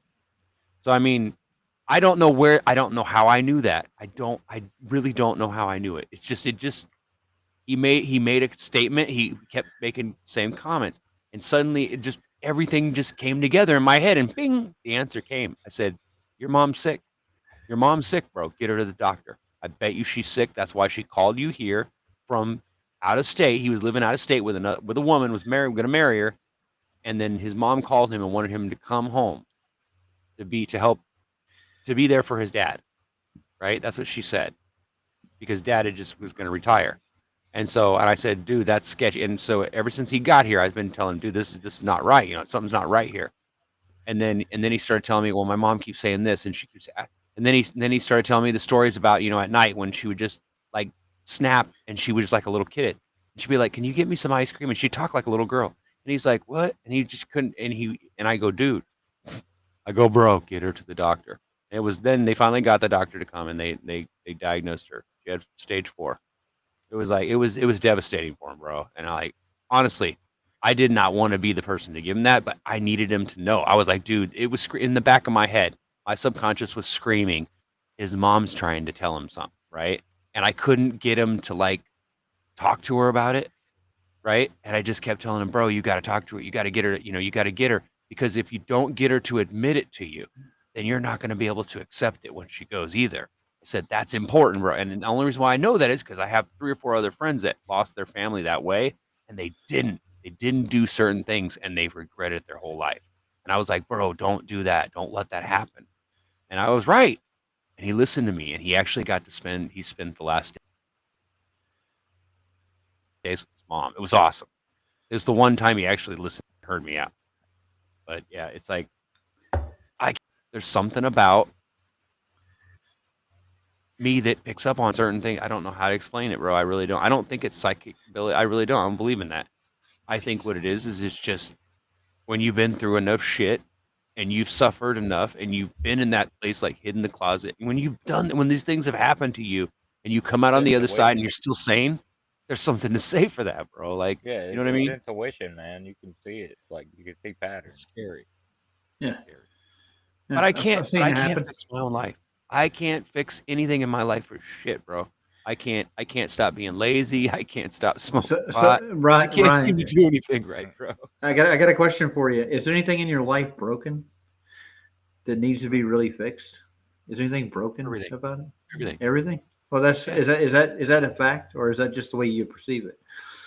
Probably more of perception than reality. But yeah, I only think that because of my own misconception, or my own what do they call that? My own, because I don't love myself right. I don't love myself enough. Well, you're not infallible by any. But let me tell you a secret. Yeah. That's not because I'm not normal. It's because I was abused. Okay, and that's the only reason. I think that if I hadn't had to deal with that, just based on my personality and my mentality, I don't think I would have ever had that issue. Those kind of issues. I really don't. I think the only reason why they're there and why I'm plagued by them is because of that. And the problem with my abuse is that most of it I don't remember. I don't even remember the situation. I don't remember. Sometimes I don't even remember who did it to me. I just remember it happened. It's like I was just there, and then I have the memory, and then it's blank. Everything else before that and after that's gone. It's the weirdest thing in the world. And I'll tell you another thing that's really weird is I'm sitting in a public place, right? I'm minding my own business, good attitude. I feel great. My brain's bounding with wanting to speak to the room and talk to the people in the office or wherever I'm at. And then suddenly some guy looks at me funny, and my whole fucking world just collapses in on itself. And I have a fucking panic attack right there in the fucking office. And I'm sitting there sweating my ass off because some guy looked at me. That is the most not only terrifying, but degrading thing that any man can ever go through is to literally break down and want to bawl like a baby in front of a room full of people because some guy looked at you funny. And it's all because of something you had no control over. Understanding the secret to how a person can have dealt with that and then still be nice to people that even remotely give them that weird feeling at all. You see what I'm saying? It's like, for me, it's like, no, like, be offended if you want to, but I'm going to treat everybody that does that kind of stuff to me this way because I know this never happens by accident. You know what I'm saying? It's never an accident when you make a pass at a child. It's never an accident when you when you do something. Yeah, that's never right, and it's never an accident, right? That's not tolerated, dude. In my head, yeah, exactly. Right. But the whole point is, the question: do you ever disconnect cerebrally? Do you actually just instead of you seem like you connect with everything? It's just that's going to drive you. Do I ever disconnect? No. Maybe when I'm asleep or when my brain is so tired that it can't think. But other than that, no. There's always a voice in my head rambling on all the time. And maybe there's more than one. I don't know. It's always my voice. It's just many of me going, well, what about this? Well, what about that? Well, what is he thinking here? Well, why is he saying that? Well, how come he said it this way? Well, how come he had an attitude in this voice? How come he sounds like he's angry with me? It's constant, but I can't help it. If I could shut that off, oh, I wish. Oh God, I wish. I wish there was a drug that would make all that. I do. It doesn't exist. Do you live near water? Do you live near water or trees?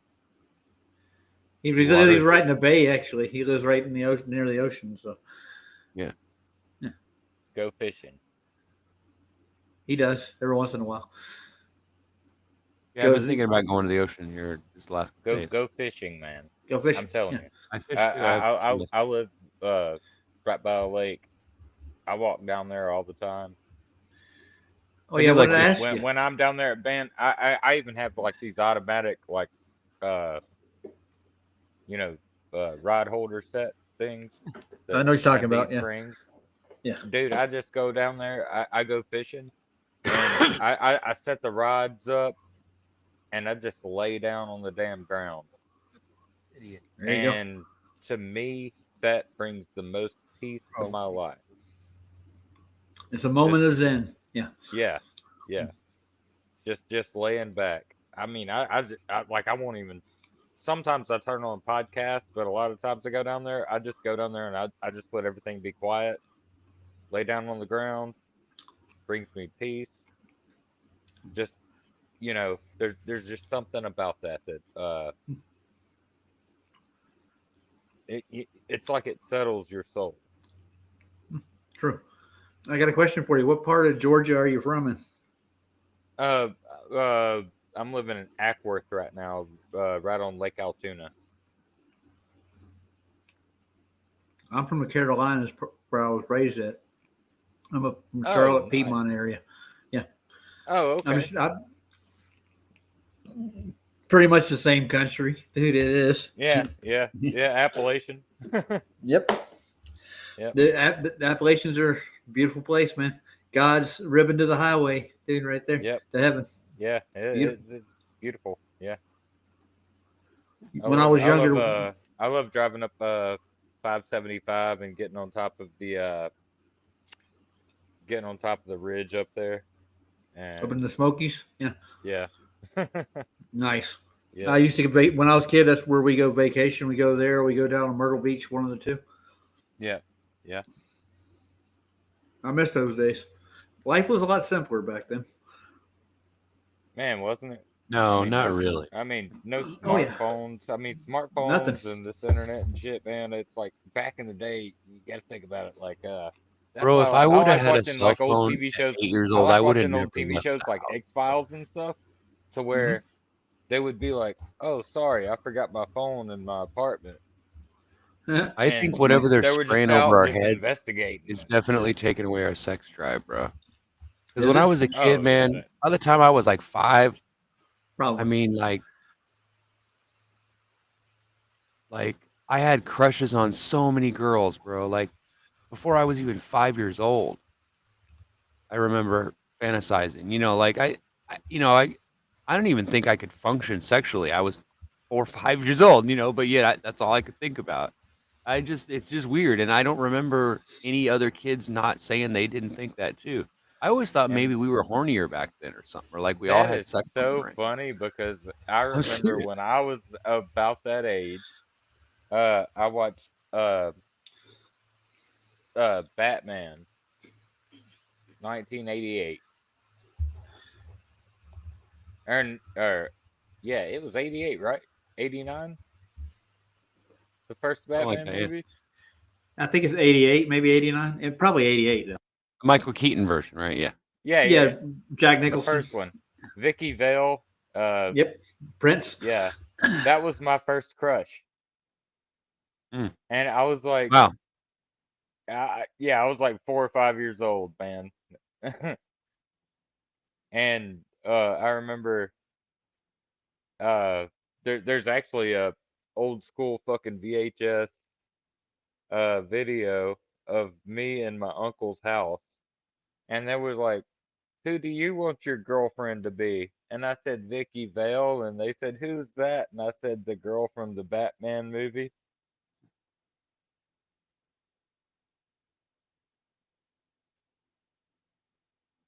You guys don't find that funny? Yeah. Yeah. I don't know. Well, no, it I'm was just bringing saying, back a lot of like memories from. I was I'm that just trying to young, think like how old you are that was when you were a kid. I'm like, okay, you're yeah, 10 I'm years younger like than me then. 4 or 5 years old, and I'm like, Sorry, man. I'm That's looking at cute, her dude. thinking Yeah. like, Oh yeah, it's you definitely. know, I want that one. Does anybody Stop the remember presses. this Yeah. really, really, really bad B movie called Rock and Roll High School? Does anybody Yeah, remember that movie? Oh, Rock and Roll High School. Yeah, rock. It's Okay, you remember the the really, Ramones, really dude. Yeah, Yeah, slimy looking Ramones. chick who was in that yeah. movie? Her name I was know. Riff Randall. I had a crush on that girl when I was little. You did? I was like Oh 4, wow. and I had such a Yeah. crush on that. That's all I talked about is Riff Randall. And then when I got older, I went back and I watched that movie, and I was like, "Oh my god, what was I thinking? Ugh, she's gross, bro. She looks like." Dude, it is what it is, dude. Yeah, You know what? I I bet to meet that those course didn't boys. exist back then, but if they would have, that's what I would have thought she was. It's Yeah. like, damn, bro. Like, I know it was makeup and all, but man, she was nasty. Look, I was like, ugh. What was I thinking? I've told you this before, Ryan. I met those boys like 7 times, watched them play the Ramones. I know quite well. Rock and Roll High School, dude. It's quite a classic. Yeah, it's a good movie. Yeah. Well, anyway, yeah, and then Yeah. and I think the next big crush. I mean, movie stars. Not like because I had crushes on girls, but I mean, like movie stars would probably be what's her name from Xanadu. Oh my god, I wanted to bang her. So I still think I'd still want to sleep with her, even though she's an Really? old woman. I think she's hot. I don't know why. Something about her. My- She sings, bro. A woman that can sing like beautifully to you. Oh, that would be so awesome to just be in Dude, love with a woman. my Stevie, dad had a crush on her. Okay, let's put it that way. and Stevie Nicks. I've always had a crush on Stevie Oh, Nicks. Stevie Nicks. But she's a witch, Dude. so I mean, what do I? Yeah, Dude. she is a witch. Dude, No, I've there's, heard. there's something about Stevie girls Nicks, with, though, with man, big frizzy that's the hair. one I that- married one just oh. like. Yeah, dude, I've heard stories about all kinds of things about Stevie Nicks. Like, she's a transvestite. She's a Oh yeah, hermaphrodite. yeah, I've heard all. I don't think she's actually a transvestite. No, I know. I heard that about like Gwen Stefani from No Doubt. Last time I stopped Yeah, in California. Gwen Stefani. Yeah. She's supposedly a transvestite too. It used to be a boy. I don't think so. I don't Well, think so. okay. Let's clarify what that I've is. been watching okay? these chicks since they Let's were. clarify what a transvestite means. Clarify? A transvestite is simply a man who likes to dress up like a girl. It doesn't mean he's gay. It just means nothing. I don't honestly. if that's all that the guy wants to do, I Well- don't have a problem with that. Cross-dressing is, I don't see the big deal in it. I mean, if it's just a harmless thing and If it's it's made as a just joke, I don't see the big deal. cross-dressing, you're But- right. If it's just cross-dressing. Right, yeah. But now if Never you're tried doing it. that because you're trying to attract other men, now that's a completely different reason for doing it. That's gay. That's what that is. That's different, right? I'm not saying there's anything wrong with you doing that because you're free to do what you want, but I don't approve of that. And the reason why I don't is not because I don't like gay people. It's because of my experience. It's misconception. And Like, I'm you're sorry, trying to I fool someone. Yeah, that's wrong. And if you look into any history with that kind of society, it doesn't go very far, dude. If you know what I'm saying. Well, I think even gay people understand that this is just a media crapshoot. It's not real. You know, there might it's be a funny few people because out there I've been on imitating Discord and this had this behavior, conversation with some but gay it's guys, not and the gay real. guys even say they don't approve of it. No, they don't. Of course they don't, because it spells disaster for them. Because then all of a sudden now they're special. They're like, instead of just being accepted like normal, which is really all they want, they just want to be left alone and not picked on and not insulted or lose their job over being what they want to be, right? Which I don't have a problem with that.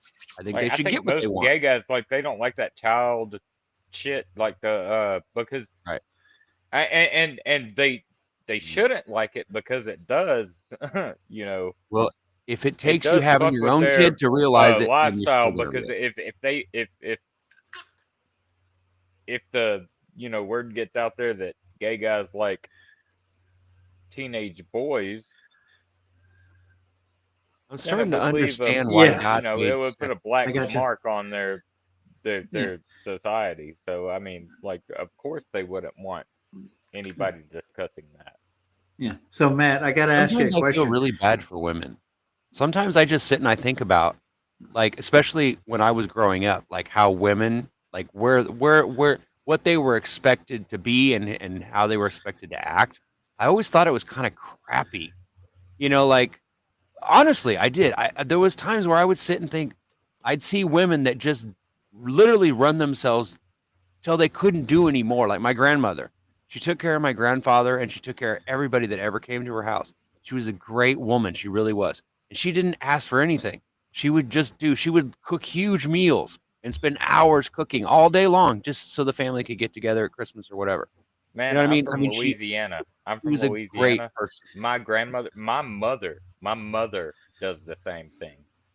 She cooks these great big grand meals every Christmas, and there's so much leftovers. Everybody takes leftovers back to their house after we eat our meal. Yeah, that's nice. I got a question for you, Matt. That's an unusual compass you have.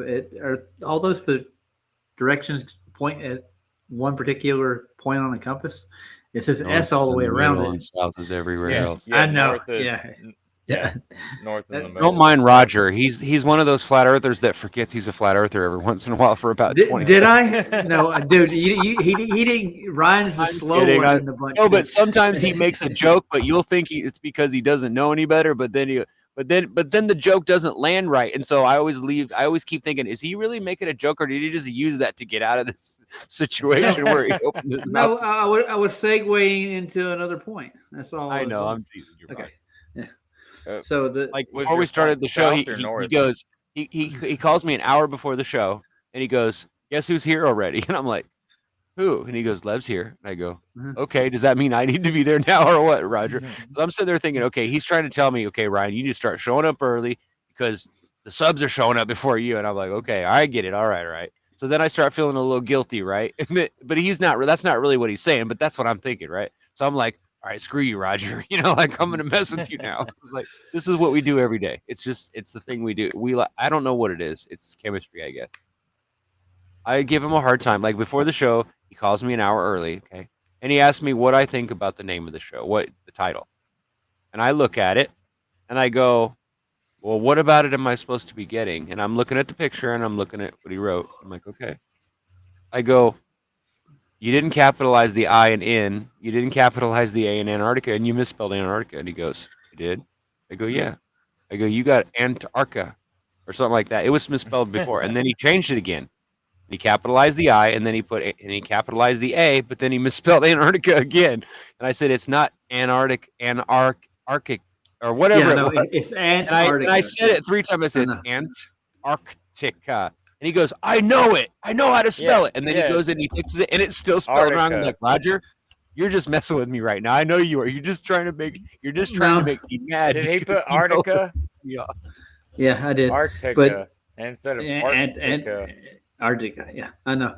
I've been spelling it right for like He the knows last how 3 to weeks. spell. I know he knows how to spell it. It's just for some reason he gets confused, and then he can't get it right, and then he gets mad because I'm calling it. But I'm not trying to make him mad. I'm just trying to like, dude, how do you misspell something that you literally type in the chat like 5,000 times a day? You have to say it all the time.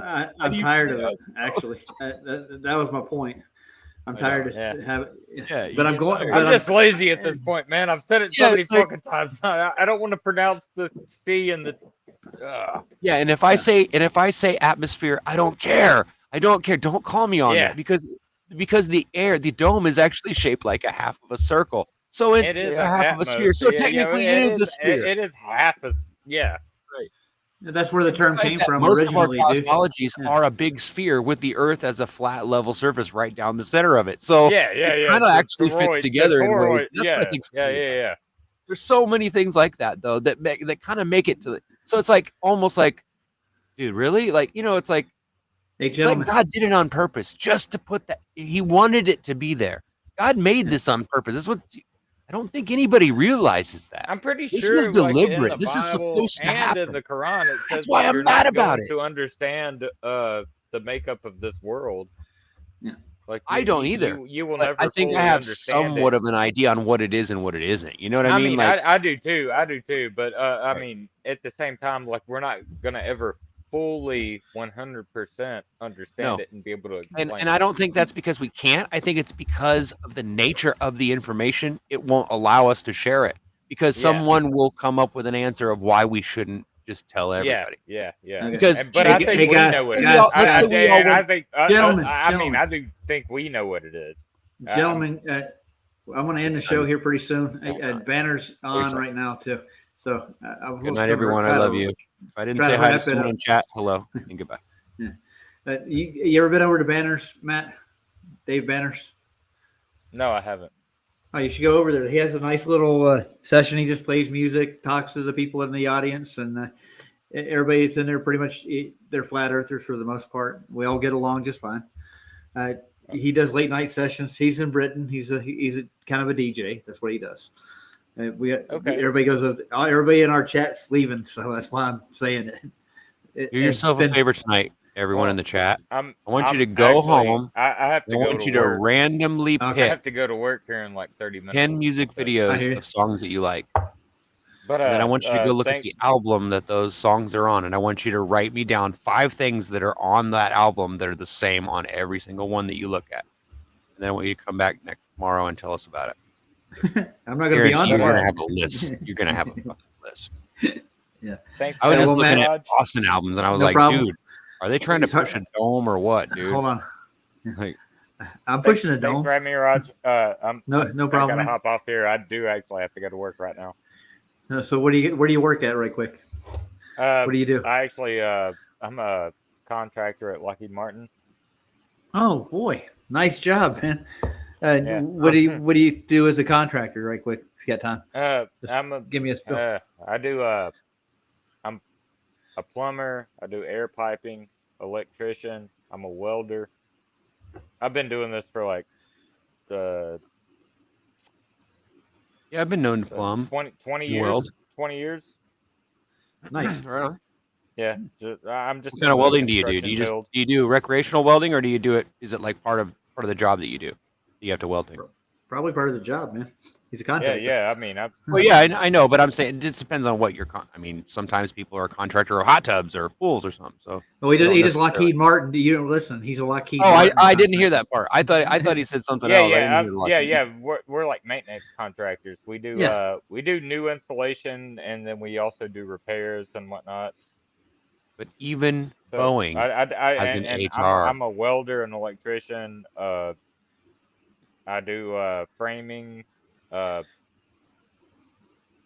structural steel work. You know, basically Right. basically all of your maintenance type deal.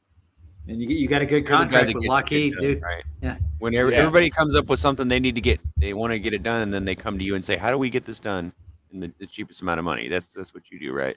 You're an engineer, basically. No. We No, work no. for engineers. No, Oh. yeah, he contracts for Well, Lockheed I'm Martin. the And guy that does does the maintenance. job. Yeah. Oh, I get what. I'm the guy that actually goes out there and welds the stuff and. Yeah. Right. I got you. You're the I've, yeah. I get what you're saying. I would I've just done maintenance and contract work for probably half of my career. So yeah, I know exactly what he does. I've done it for a private company called Pinnacle. We did building and maintenance, and then right now I'm doing. Work for Boeing, right? I'm out, guys. I gotta go. I'm not really sure if it's the same Pinnacle. There's a couple of them. We did school district for Night Run. Peace. Yeah, later. Night Run. Yeah, we did contract for Unified School District in Coconino Nice County. meeting you, Matt. Come back and see us Yeah, again. nice meeting you, brother. Hey, man, it's good talking to you. And we had Same bigger here, bro. contracts. The biggest contract we had was with Waxy. We maintained like the sports arenas down in Phoenix, Tempe, places like that. But we didn't do any contracts with any of the government agencies, just local state stuff. Okay. Yeah. We built a company from nothing, dude. We started out in the back of a shed, dude, just cleaning stuff and repairing stuff for people in the neighborhood. Yeah. That's the company I work for. My dad actually started working for them. They basically did the same thing. They built the company out of a rental house. Yep, it works. That's some of the best companies you'll ever find, though. They'll actually do a good job. Now we're like a multi-million-dollar company. Yeah. The company Pinnacle is still going. Our head leader, our boss man, the guy who financed it all, he actually sold the company, but he sold it to a friend of him, and he'll put me to work whenever I need it. If I don't have a job here, he'll put me to work. That's kind of man. Yeah. Well, when you help build a company from the ground up, yeah. The owner of our company, his uncles actually started the company, and he built the company up. And his nephew, the owner that owns our company now, bought the company from him. Nice. It's about the same story, ain't it? And my dad was one of the original employees of the first company, and I'm working for them now. Nice. So it's a pretty cool story. I know the owner. I'm like close with his kids, and yeah, we all have a good relationship. There's actually no nepotism though. That's even better because I get that working at Walmart now. I'm doing maintenance for them. I'm on their crew over there, and if you're in with the managers on the upper side of it, they get to put people where they want to, and they'll let some people get away with stuff that other people don't get to do. It's nonstop, constantly. I got to deal with that daily. I got a guy there's not too much of that around the company I work for actually, because they have a very high accountability like tier. Like I got you. You're responsible for what you do. Yeah, you actually are, and you see it even the way like our owner treats his kids. I make more money than his kids do. Yeah, the same with us when we started too. He hired his sons on, and they work with us, and they thought because they're daddies that they could get away with it. No, that didn't happen. No, no. Yeah, I'm gonna close it out, man. All right, brother. All right, man. Okay. Hey, man. Thanks a lot for having me on. It was awesome opening it up. Awesome talking to Ryan. Yeah. And something's beeping. Yeah. Yeah. Sorry about that. That's I alarm gotta go to clock. work. That was my alarm. But hey, man. Thanks a lot. It was awesome opening it up. Good talking to you, brother. Well, Yeah, you're man. welcome You anytime. have a good night. Oh, you Enjoy too. your day. Okay. All right. Have fun at work. All right, brother. All right. Night.